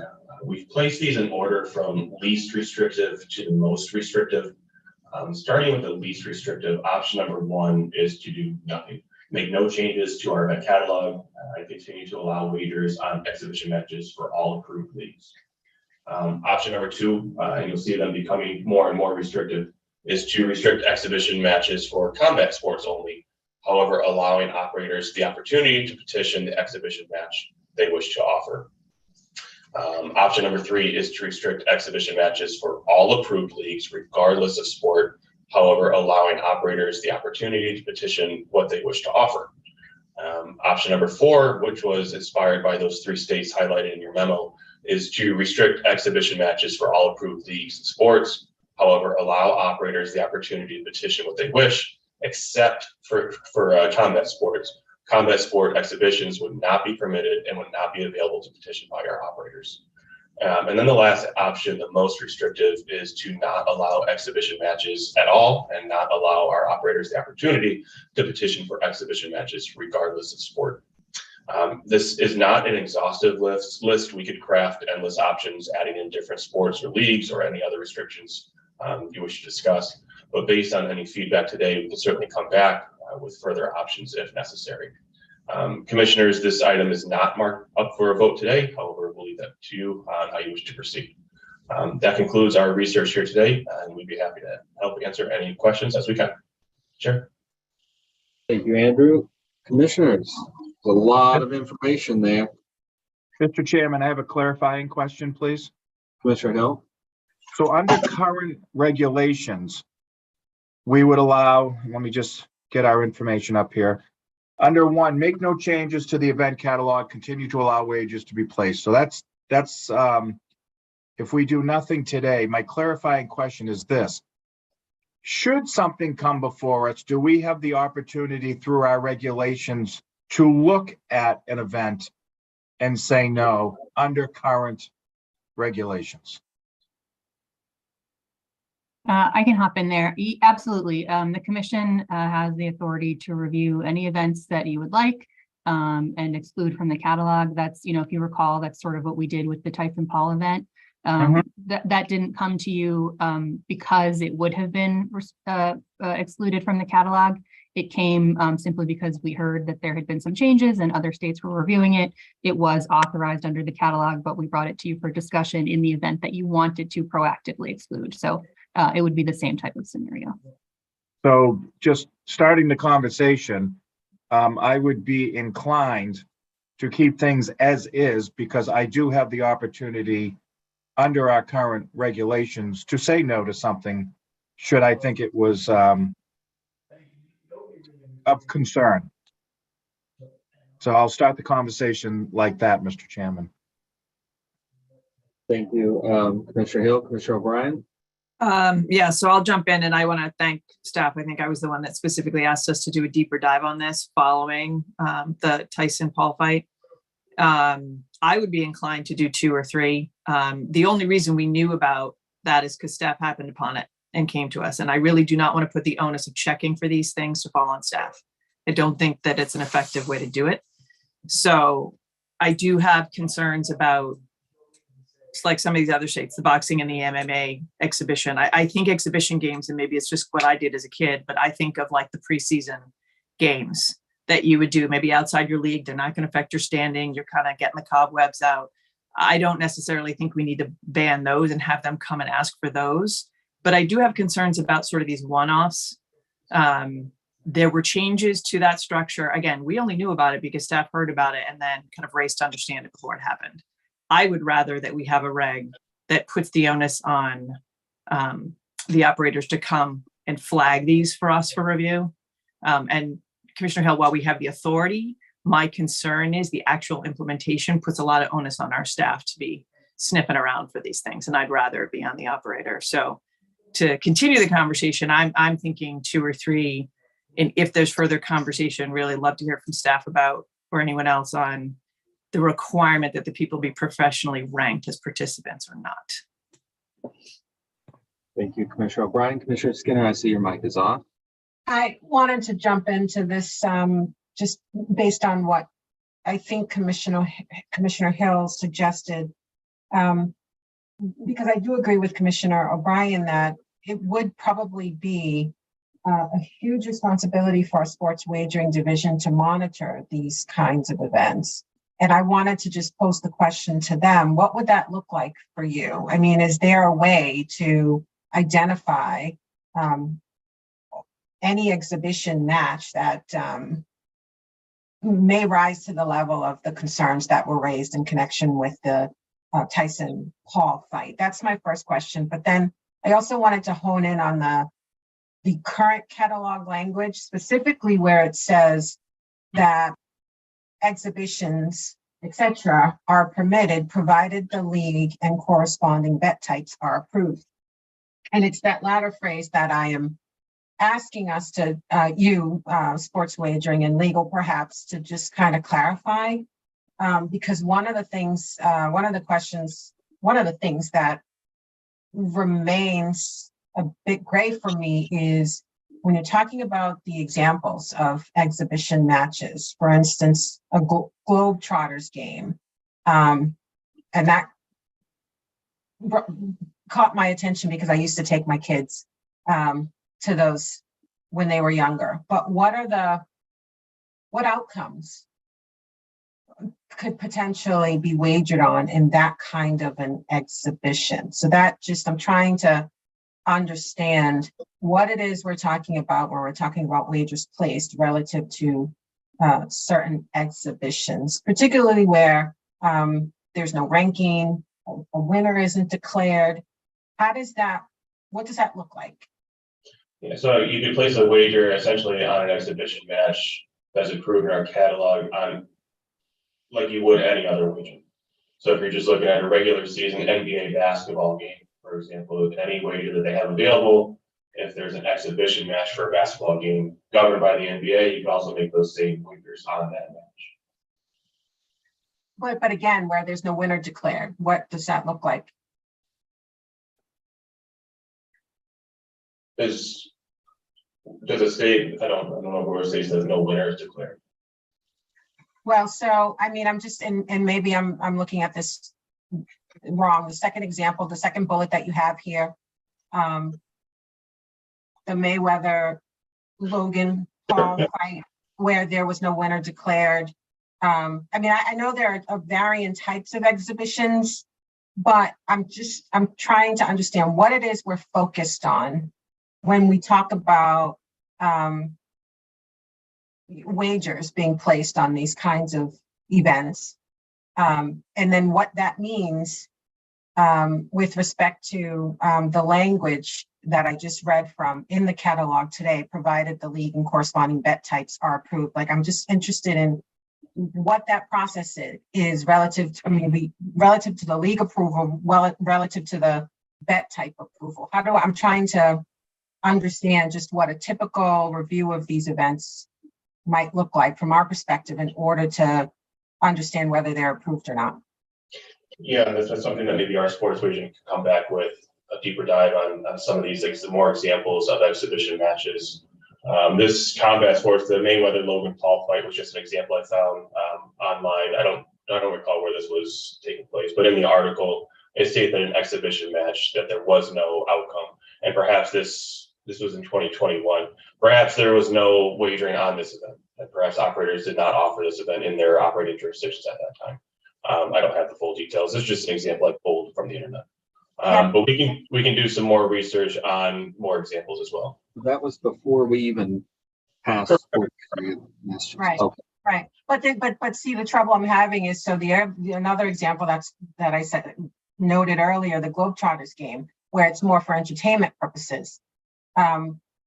What is the issue? What is the wager type that's being accepted on these particular exhibitions? I guess I'm making the point that in order for me to understand sort of what the policy concern is, I just need to have a better understanding of what's happening in the way of exhibitions that we've already approved, right? So we've have a blanket approval of these, but what have we approved relative to Globetrotters, if anything, relative to, these events that are happening where there's no outcome, or Yeah, and that's. I'm sorry, Chair. Go ahead. No, I saw Carrie come off mute, and it looked like she had an answer. I was just going to try to provide a little clarity. Hopefully this will be helpful. So I think with the Mayweather Paul fight, the way to think of this one would be, and this is just sort of an example. Again, this isn't something that would have been approved by us. It was before our time, but because if the league that this fight is a part of is already approved under our catalog, the exhibition would also be approved under our catalog, and they could offer any wagering on that fight that they would offer on a typical fight in that league. So, not all boxing events have a declared winner. Often one of the wagers you can make is sort of no declared winner. So I think that it would just be treated like a typical fight. The Globetrotters is a little bit different. We don't offer wagering on Globetrotters games because the Globetrotters are not part of a league that's already approved under our catalog. So if someone wanted to offer the Globetrotters, they'd have to petition as a new event to add that to our catalog. Okay, yeah, but you understand the trouble I'm having is that these are the examples that you provided. And so I'm trying to be clear on exactly what types of exhibitions are relevant to the Massachusetts catalog that we should be considering, changing the language that govern. Yeah, certainly. Maybe these are poor choices for examples of exhibition matches. Another one, I guess, an exhibition that is approved in our catalog is something, the match series pits specific golfers against each other This is specifically carved out in our event catalog as approved. It is not governed by the PGA or any other major golfing body, but it is an exhibition golfing event that we have allowed for wagering. But it has the governing body, right? I actually don't think they're bad examples, Andrew. What I would say is if they had a parentheses that said, this is currently allowed, this isn't, you know. I tried to make note of that in the memo. There should be some foot right over. So, Yeah, and I apologize. Sorry, Commissioner Skinner. I apologize. So the way I'm looking at this, since we're discussing, is to sort of kind of move straight into discussion, right? You know, the match is allowed by someone we already allow to permit wagering on. It's a different type of, you know, I enjoy watching it personally, right? Especially Phil Mickelson, Tiger Woods. But I see the distinction here that if it's allowed, it's treated like any other allowable sport. So if it's basketball and it's allowed, I imagine we could do money line. I imagine we could do in-game wagering. I imagine we could do, you know, first to get the first three, first for the first free throw, all the things we could normally do if, for example, the NBA sanctioned an event like that, right? So that's kind of how I think I'm understanding it. Yeah, and I guess the fact that we're being asked to review this suggests that, you know, there's something outside the norm in terms of what we would typically allow that occurs with these exhibitions. And I don't see that right now. And I agree with Chair Manor, they're not necessarily bad examples. I'm just trying to relate them. I'm just trying to relate the issue of exhibition matches to Massachusetts and what we currently have in place governing them, and really just trying to understand, as we all are, whether a change should be made or not. So right now, I'm not understanding that there is a change that needs to be made to what's currently happening, what we've currently looked at. Again, given that we've approved these leagues, we've approved the wager types already in connection with, you know, other areas of the catalog. And unless there's some kind of anomaly to any of that we should be considering, it just hasn't been made clear in the material. So that's where I am right now.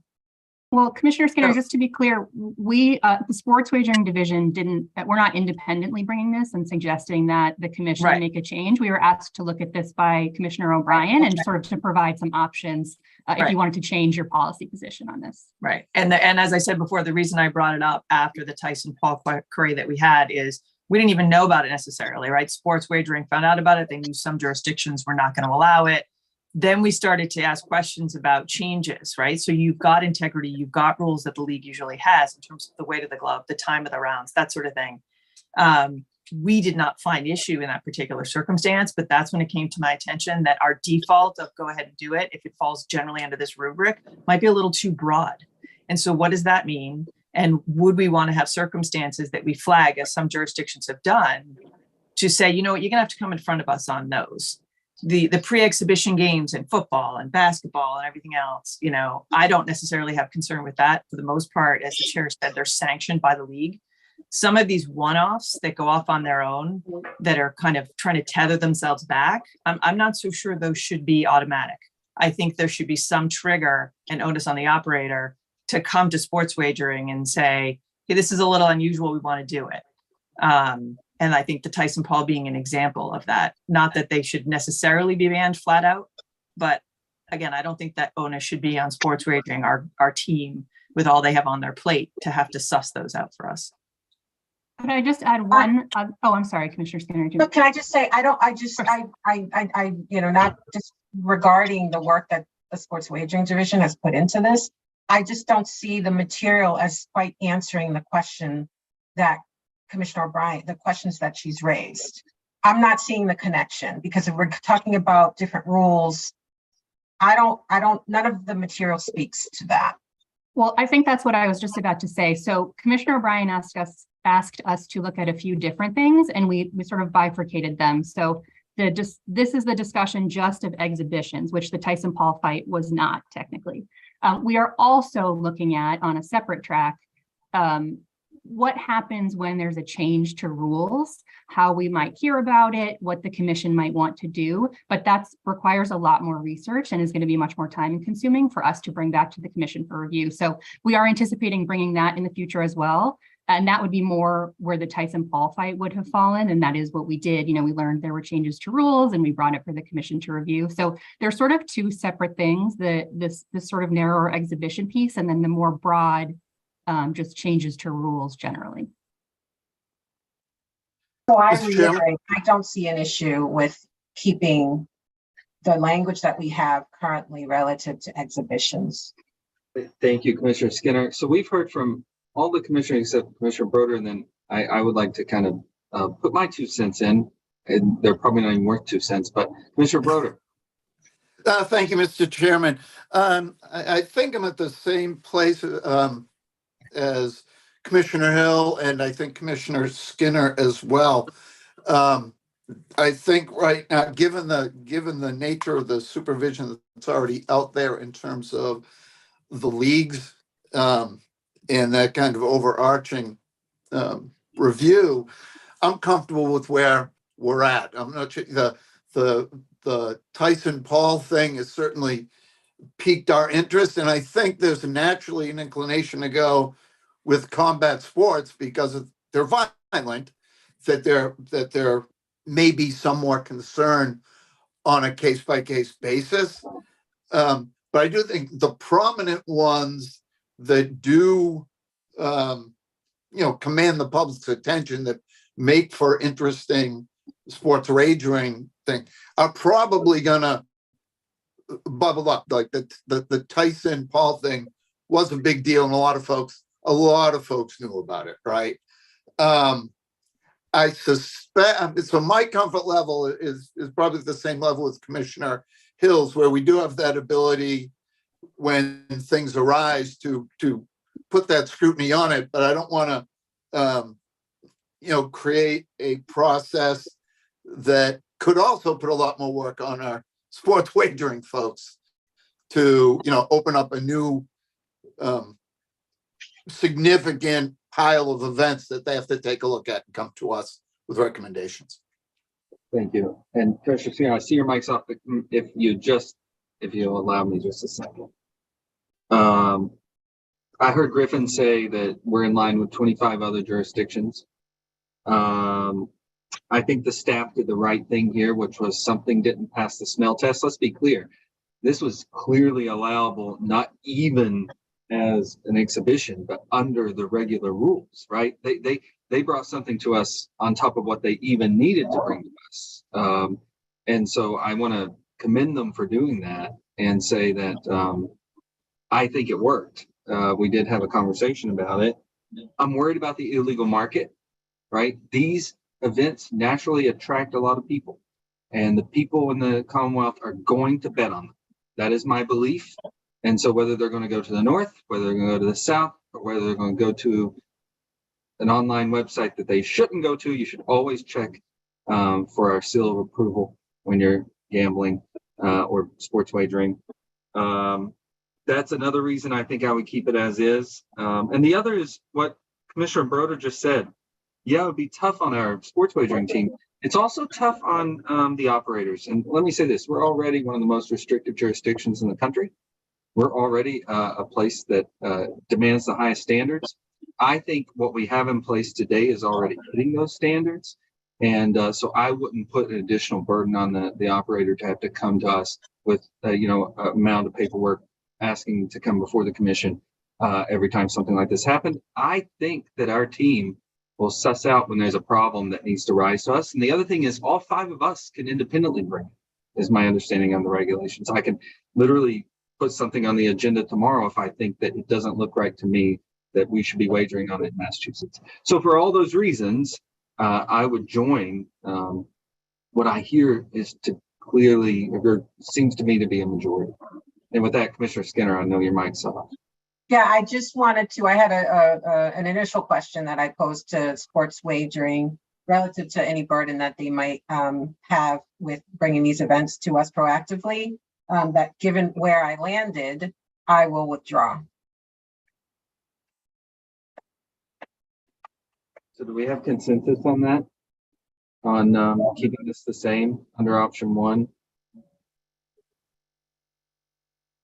That's where I'm at, Mr. Chairman. I'm hearing 4, okay. And we know, Commissioner O'Brien, we know why you brought this forward and respect it.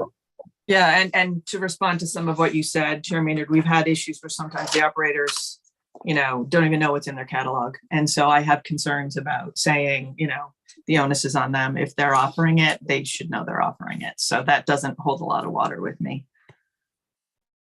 I respect that. That's why we have 5 people on this thing, right? All right. All right. Do you have what you need on that, Andrew and Carrie? Yes, we do, Chair. Thank you, Commissioners. All right.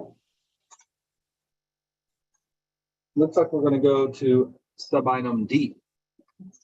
Yes, thank you very much. So this next item is a review of an audit that was conducted by our compliance officer team of the operator's compliance with 205 CMR 254 and 255 related to responsible gaming tools. Thanks very much to our compliance officer team for their hard work on this, and I'm going to turn it over to compliance officer Brittany Costello to present this for us. Thank you so much, Carrie. Good afternoon, Mr. Chairman and Commissioners. So I'll be presenting today again our findings and just general process of our 205 CMR 254 and 255 compliance audit. I do have a slide deck for you. I think Andrew will pull it up in a second.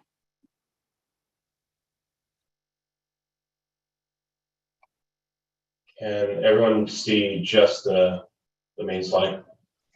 Yep, looks good. Great. Go ahead, Brittany. Excellent. Right, so the compliance officers completed this project together. That team is myself, David Harrison, Griffin Minuti, who we just heard from, and Hitomi Waddell. So we're ready to get started. And once again, this presentation is just informational. We don't have a vote for you guys today or anything. Just wanted to share this project that we have recently completed. So just a general overview of what the 254 and 255 regulations are. Starting with 205 CMR 254, this one is subtitled Temporary Prohibition, and this requires that operators offer patrons the opportunity to exclude themselves from that platform for a period of time. Sometimes this is called a cooling off period or a timeout. And it's important to note that this cooling off, timeout, temporary prohibition is different from voluntary self-exclusion. So voluntary self-exclusion is described in Regulation 233. On the temporary prohibition for 254, it's only going to apply to one operator at a time, though a patron may choose to use this tool on multiple platforms should they choose. And the maximum duration of a temporary prohibition is 1 year, though they can extend it. In contrast, the VSE, of course, can apply to all operators in Massachusetts, including on the gaming side, if a patron chooses, and the minimum time for a voluntary self-exclusion is 1 year. So the temporary prohibition is a way for a patron to perhaps find out if a VSE is necessary for them. In 205 CMR 255, that's subtitled Play Management, and these are the responsible gaming tools that need to be available to patrons. And it also describes how those tools will function. The regulation requires 3 particular limits be offered to patrons. That is a single wager limit, daily, weekly, and monthly spend limits, daily, weekly, and monthly deposit limits. So those are the 3 mandatory types of limits. And the regulation permits that operators offer additional limits, and it describes the criteria for the Gaming Commission's approval of those limits through the Research and Responsible Gaming Division. So throughout this audit, we made use of sports wagering test accounts. So just to give a brief overview of what those are, So each member of our sports wagering division does have a test account with each of the Category 3 sports wagering operators. And these accounts, of course, were key tools in this audit. So when we use these accounts, we are accessing the platform in many of the same ways that any patron in Massachusetts would. Once we log in, we see, the featured bets of the day. We may be offered promotions that we can opt into and see how that works. But there are a few key things about these test accounts that were different than a regular patron might experience, and it was important just to note for this audit. So we cannot deposit or withdraw funds from these test accounts because the funds, of course, in there came from the sports wagering operator. These are not funds that we have put in ourselves, so we don't have control over them in terms of withdrawal or deposit. Also, our staff did not go through the account creation and KYC processes for these accounts ourselves. These accounts were set up by the operator and then transferred to us for our use. And this is largely due to the fact that these accounts need to be sequestered in the operator's back end, essentially, and noted as test accounts, just so that way our activity doesn't end up with the GGR and things like that. And we relied for any limits related to deposits or withdrawals. The Certified Independent Test Lab did test those as part of the operator's pre-launch testing. So we were able to rely on those findings to, fill in the blanks where our test accounts just by nature, unfortunately, just have a couple limitations. So in this review process, we had a couple general goals and steps. So first, obviously, was to test these tools, make sure that they were working. And that includes the temporary prohibition tool. For any parts of this regulation that aren't something that you test per se, it's just related to visibility or accessibility of the tools, we reviewed that and made sure it appeared compliant with the subsections of the regulation. We also made sure in step 3 that any required language regarding the effect of setting limits or temporary prohibition was available on the app. And then finally, again, reviewing the Certified Independent Test Lab's compliance review for any portions that we could not independently verify ourselves. Again, that relates to messaging that may come up during account creation and things like that. So just a walkthrough example of what our testing process looked like. So, and we repeated this for each of the required limits, but just to take the single wager limit as described in 255.021A, just as the example. So the first thing that we did when we were starting this review was to first identify whether the limit was easily accessible and prominently displayed on the platform. Once we found it, we set the limit. Let's say for our purposes right now, it was set to $50. Then immediately we attempted to wager over that limit to make sure it was immediately effective.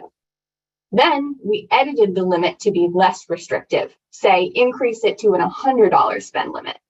Then we immediately attempted to wager over our original $50 limit to make sure that increase to $100 wasn't automatically and already applied. So the regulation does require that when you make a limitation less restrictive, that there's kind of a cooling off period before that less restrictive limit becomes effective.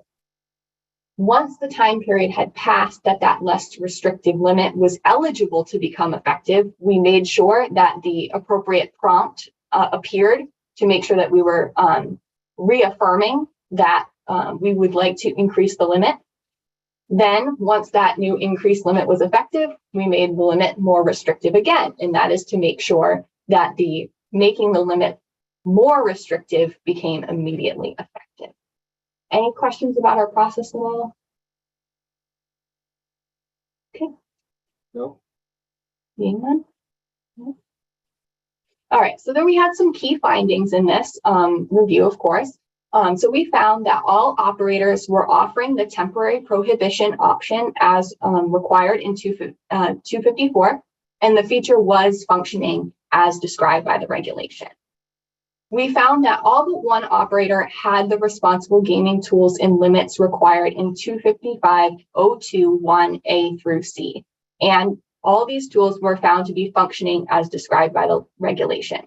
There was one operator that did not have one of the required limits. They had a similar limit. That operator is currently remedying that issue What had occurred in that particular instance was during the operator's pre-launch testing with the certified independent test lab, the similar limit was mistakenly believed to be compliant with the regulation by both the independent test lab and the operator. And so unfortunately that was missed in that testing. So they are currently remedying that issue. We found that operators were generally compliant with having the links to their tools and temporary prohibition prominently displayed on the application. A few operators were given notes for improvement, kind of just to create uniformity among the platforms. And all of those operators quickly implemented any notes that we gave them. And during this process, our team created incident tracker reports for anything that we looked like might need further review, and those were escalated to division management for mitigation and review. So we had some points of discussion and further review coming out of this review. We have to certainly thank the Research and Responsible Gaming Division a lot for their help during this and all their discussions and advice on the various regulations and the implementation of them. So one regulation that we spoke with them a lot about was 255.032, which states that on a monthly basis, as measured from the time of enrollment onto the sports wagering platform, if an individual has not designated themselves as subject to limitations regarding sports wagering, the operator shall conspicuously display a message offering the individuals the opportunity to designate themselves as subject to limits. So for the purposes of this regulation, the controlling language is underlined that we were concerned about. It talks about from the monthly basis as measured from the time of enrollment onto the platform. So in testing and looking at these notifications, which were appearing regularly on our app, we noticed that it wasn't related to the date our account was created, but appeared to be kind of based on a calendaring system. After review and discussion with Research and Responsible Gaming Division, we did find that these alternative cadences, which may be based on a calendar date, do meet the spirit of the regulation, ensuring that patrons are seeing these messages at least every 30 days. And if these reminders are set up exactly as described in the regulation, there can be complications. For example, some months do not have a 31st. And so, any algorithm created needs to keep that in mind. So we reviewed any alternative cadences and are comfortable with the fact that patrons are seeing these at least every 30 days. Another element that we noticed is that once a temporary prohibition is initiated, a patron needs to contact customer support to extend that prohibition. So these prohibitions are something that, again, are within the app itself. The responsible gaming tools are available. You don't need to ask customer service to initiate it. But for many operators, once you are on a temporary prohibition, you cannot access the app at all, except to hit, chat with customer help. So in this sense, our division in Research and Responsible Gaming are reviewing this policy just to determine if any action might be necessary on this matter. The regulation does not prescribe that the patron must be able to do this without contacting customer service. So we'll just continue to look at that and research that question. One more on the previous. Yeah, sorry. We also noticed that per two regulations, that's 254.023B and C and 255.044A. So these regulations state that a patron needs to acknowledge certain information about the effects of limits or temporary prohibition before they enable this limit or prohibition. The regulation does not specify that this information be provided immediately before a limit is set. So we found that many operators were including this language in their terms and conditions, which is something that, is implied to be acceptable by the regulation. However, we are researching whether it may be a best practice to ensure that this information is available to the patrons on the same page where they set the limit, so it's fresh in their mind. When it's included in the terms and conditions, while it is something that is accepted, there could be a period of time between the acceptance of that terms and conditions and the implementation of the limit. So just for more clarity, we may review that in the future. We also discussed with Research and Responsible Gaming the use of the phrase business day as used in 255.035. This regulation describes the change to certain limitations. And what it states is that the new limitation or unenrollment shall not take effect until the next business day after the individual reaffirms the modification or enrollment.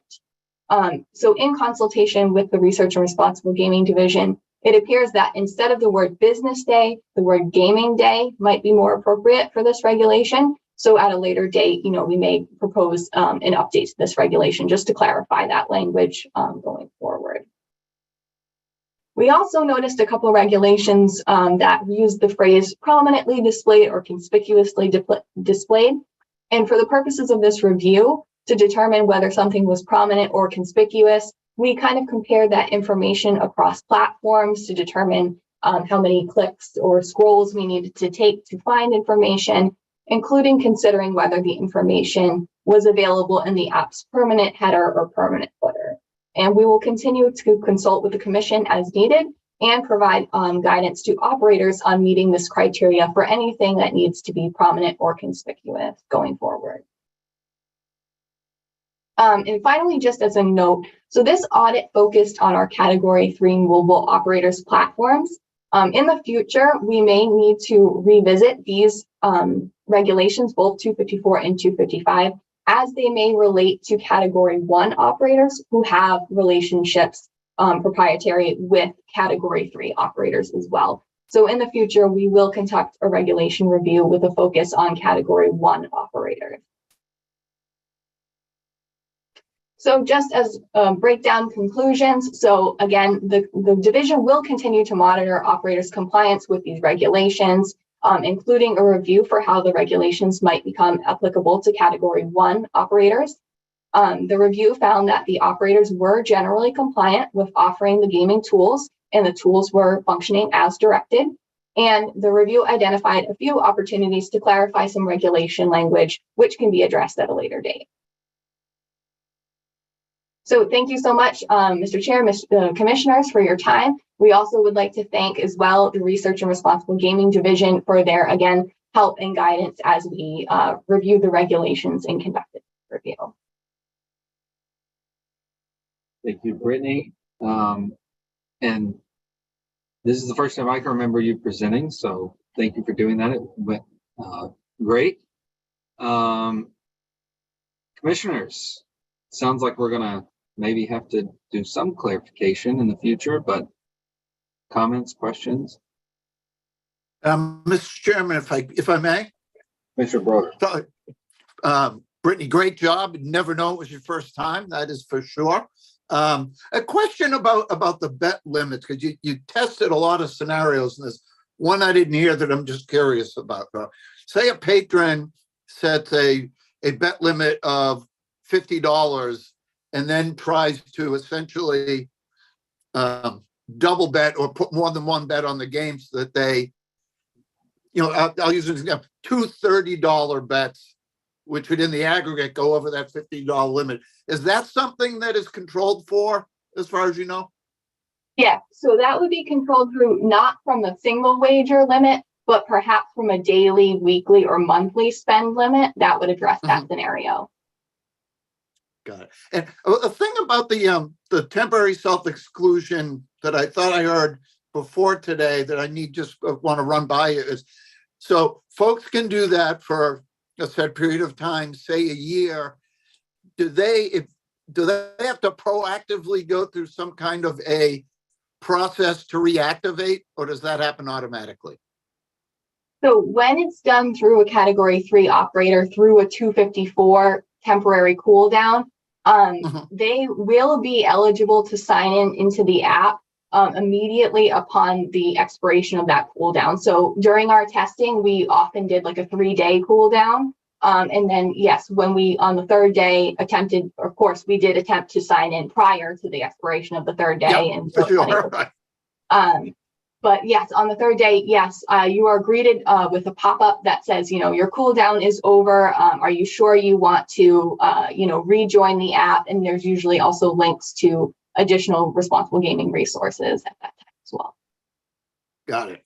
And I just want to say, as a quick comment, I think that, some of that additional notice or bringing the notice that's in the terms and conditions forward to the time where you're actually going to take a step would be very helpful. I know that, terms and conditions are not something that people review particularly aggressively. They just want to turn things on and go. There's limits to what we can do about that, but I do think re-stressing it when they're going to avail themselves of some of these player health materials would be is a step in the right direction. So thank you for bringing that up. All right, commissioners, anything else for Brittany? All right, then. Thank you so much. This is what I'll repeat. And thank you to Griffin, who is also his first time. I don't want to forget him either, that I can remember presenting. And love seeing new faces on these public meetings. With that, I believe we're going to go back to Carrie. And I will state beforehand, I know that we're going to have some part of this, likely part of this conversation, executive session, though I've been also told by legal that likely need to take a vote back in public session. And so for those reasons, I'm going ahead and saying this out loud, because typically when we go into executive session at the end of the meeting, we end the meeting there, but it looks like we may have to go in and out here. But that being said, I will kick it over to you, Karen.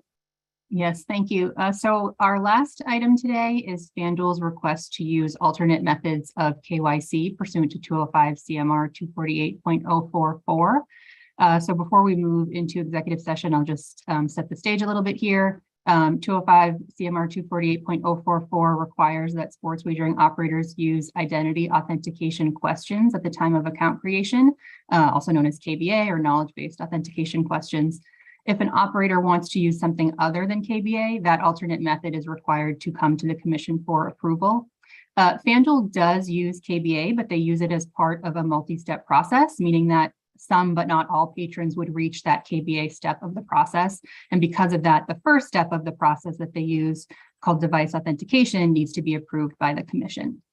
So we do have representatives from FanDuel and LexisNexis here, as well as members of GLI and our internal team, who will all be available to answer questions in the executive session. And FanDuel will walk us through their process in the executive session as well. All right.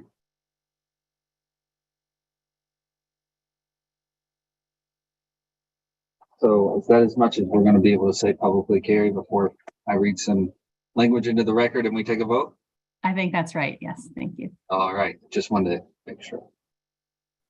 All right, commissioners, I'm going to read some language into the record and then we're going to vote on whether to go in or out. And again, we'll return here to finish the meeting.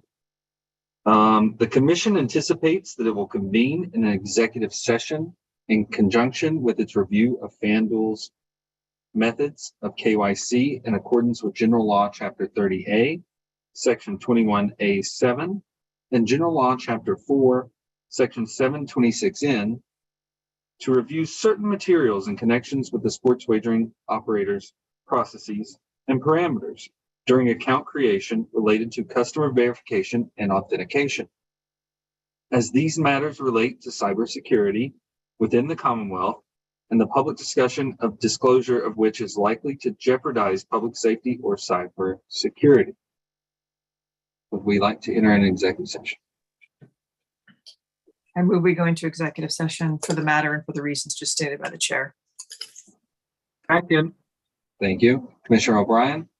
Aye. Commissioner Hill? Aye. Commissioner Skinner? Aye. Commissioner Broder? Yes.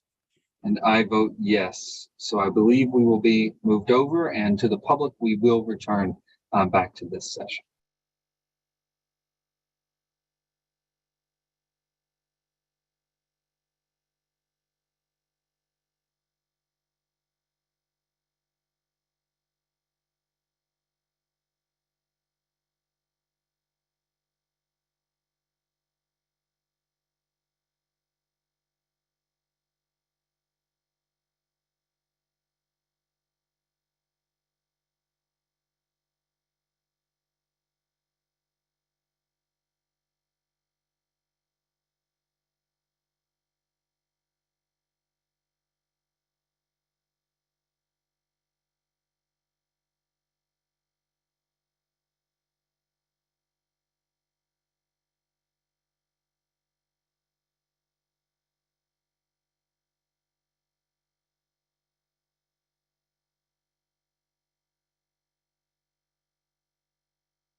We can take this down.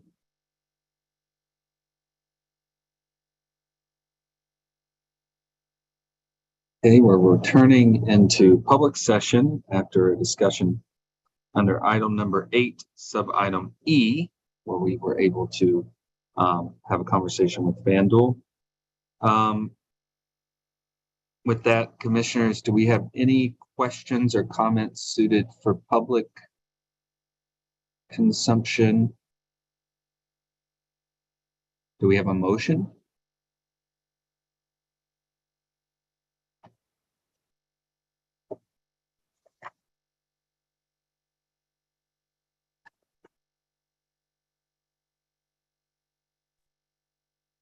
Mr. Chairman, Commissioner Hill? I move that pursuant to 205 CMR 248.044, the commission approve FanDuel's use of an alternative method of know your customer identity authentication at the time of sports wagering account establishment as included in the commissioner's packet and discussed here today. Second. Thank you. Commissioner O'Brien? Aye. Commissioner Hill? Aye. Commissioner Skinner? Aye. Commissioner Broder? Yes. And I vote yes, 5-0. All right, thank you to the team at FanDuel. Thank you for walking us through that. And with that, we will go to our next item if there's nothing else. Chief Tracy. Thanks very much. Thank you, That's all Brenda. that's all from sports wagering. Thank you very much. All right. So let's go to commissioner updates. Do we have any commissioner updates today? Mr. Chairman. Commissioner Hill. I took off the legislative update because I didn't think I would have an update for you today, but I actually do. And if my fellow commissioners would not mind, I'd like to give you a quick little legislative update of what's been going on with the budget that was filed yesterday by Governor Healy, as well as a couple of bills that have been filed that are new that we are watching for everybody. I'm good with that, commissioners. I think it fits item 9 and number 10, actually, given the timing. So with that said, Mr. Chairman, I just want to let everybody know again that the governor had put her budget out yesterday. The FY25 budget, so let me just go back, included outside section 194, which put a one-year pause on that statutory allocation and redistribution of taxes to help deal with the budget pressures of the Commonwealth that they were facing in FY25. The governor's budget recommendation maintained that pause for FY26. Of note to the commission is that section 59 of chapter 23K directs gaming tax funds to the Public Health Trust Fund, the Racecourse Development Fund, and the Community Mitigation Fund. The governor's budget recommendation maintains funding for the Racecourse Development Fund and the Public Health Trust Fund. However, it does not fund the Community Mitigation Fund for a second year. The CMF has an unallocated balance of about $28.3 million. In FY24, the commission approved $18.3 million in grants to be spent in FY25. So if we fund the same amount this year for spending in FY26, we'll only have about $10 million left for subsequent years. So that is of concern, a little bit moving forward. The community fund is something that we all care, deeply about. And I just want to caution everybody, this is just the first step in the legislative process for the budget. Still has to go through the House. It still has to go through the Senate. But again, the governor has proposed not putting some of the taxes we receive into that fund.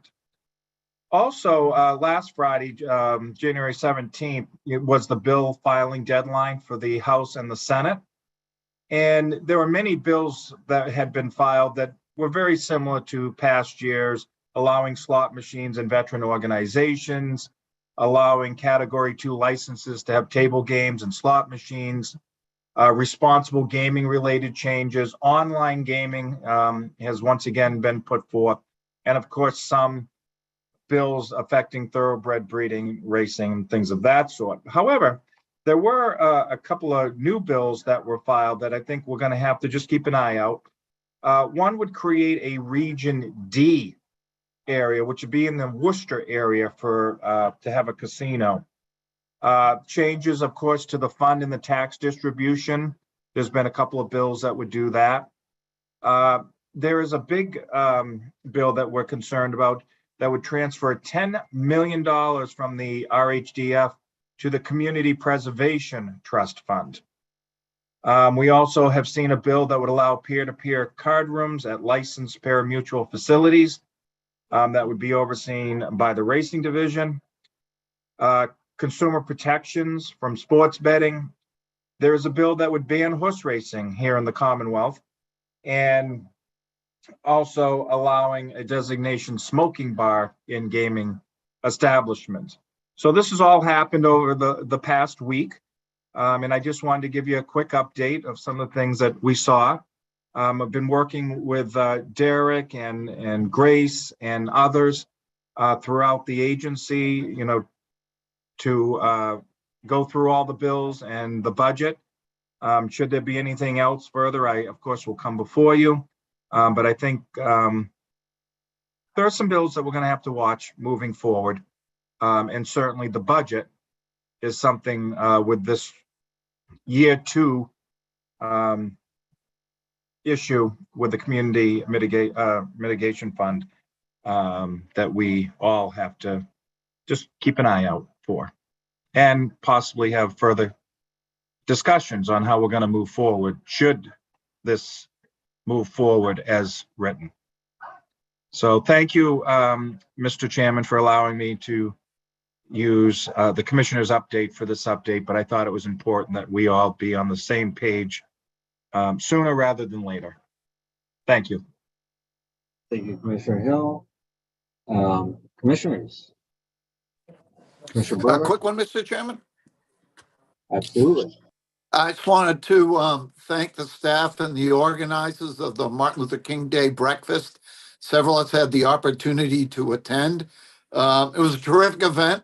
A lot of enthusiasm, a lot of understanding about the work that needs to be done going forward. It was great to see the commission be a part of the event.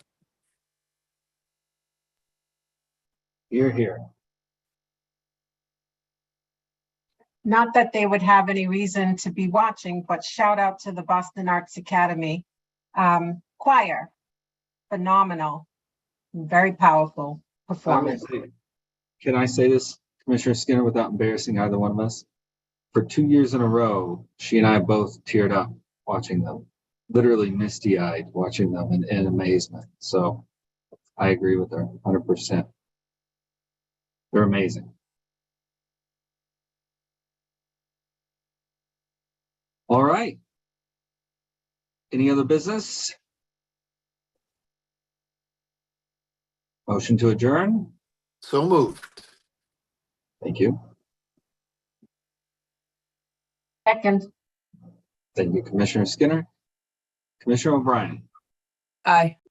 Commissioner Hill. Aye. Commissioner Skinner. Aye. Commissioner Broder.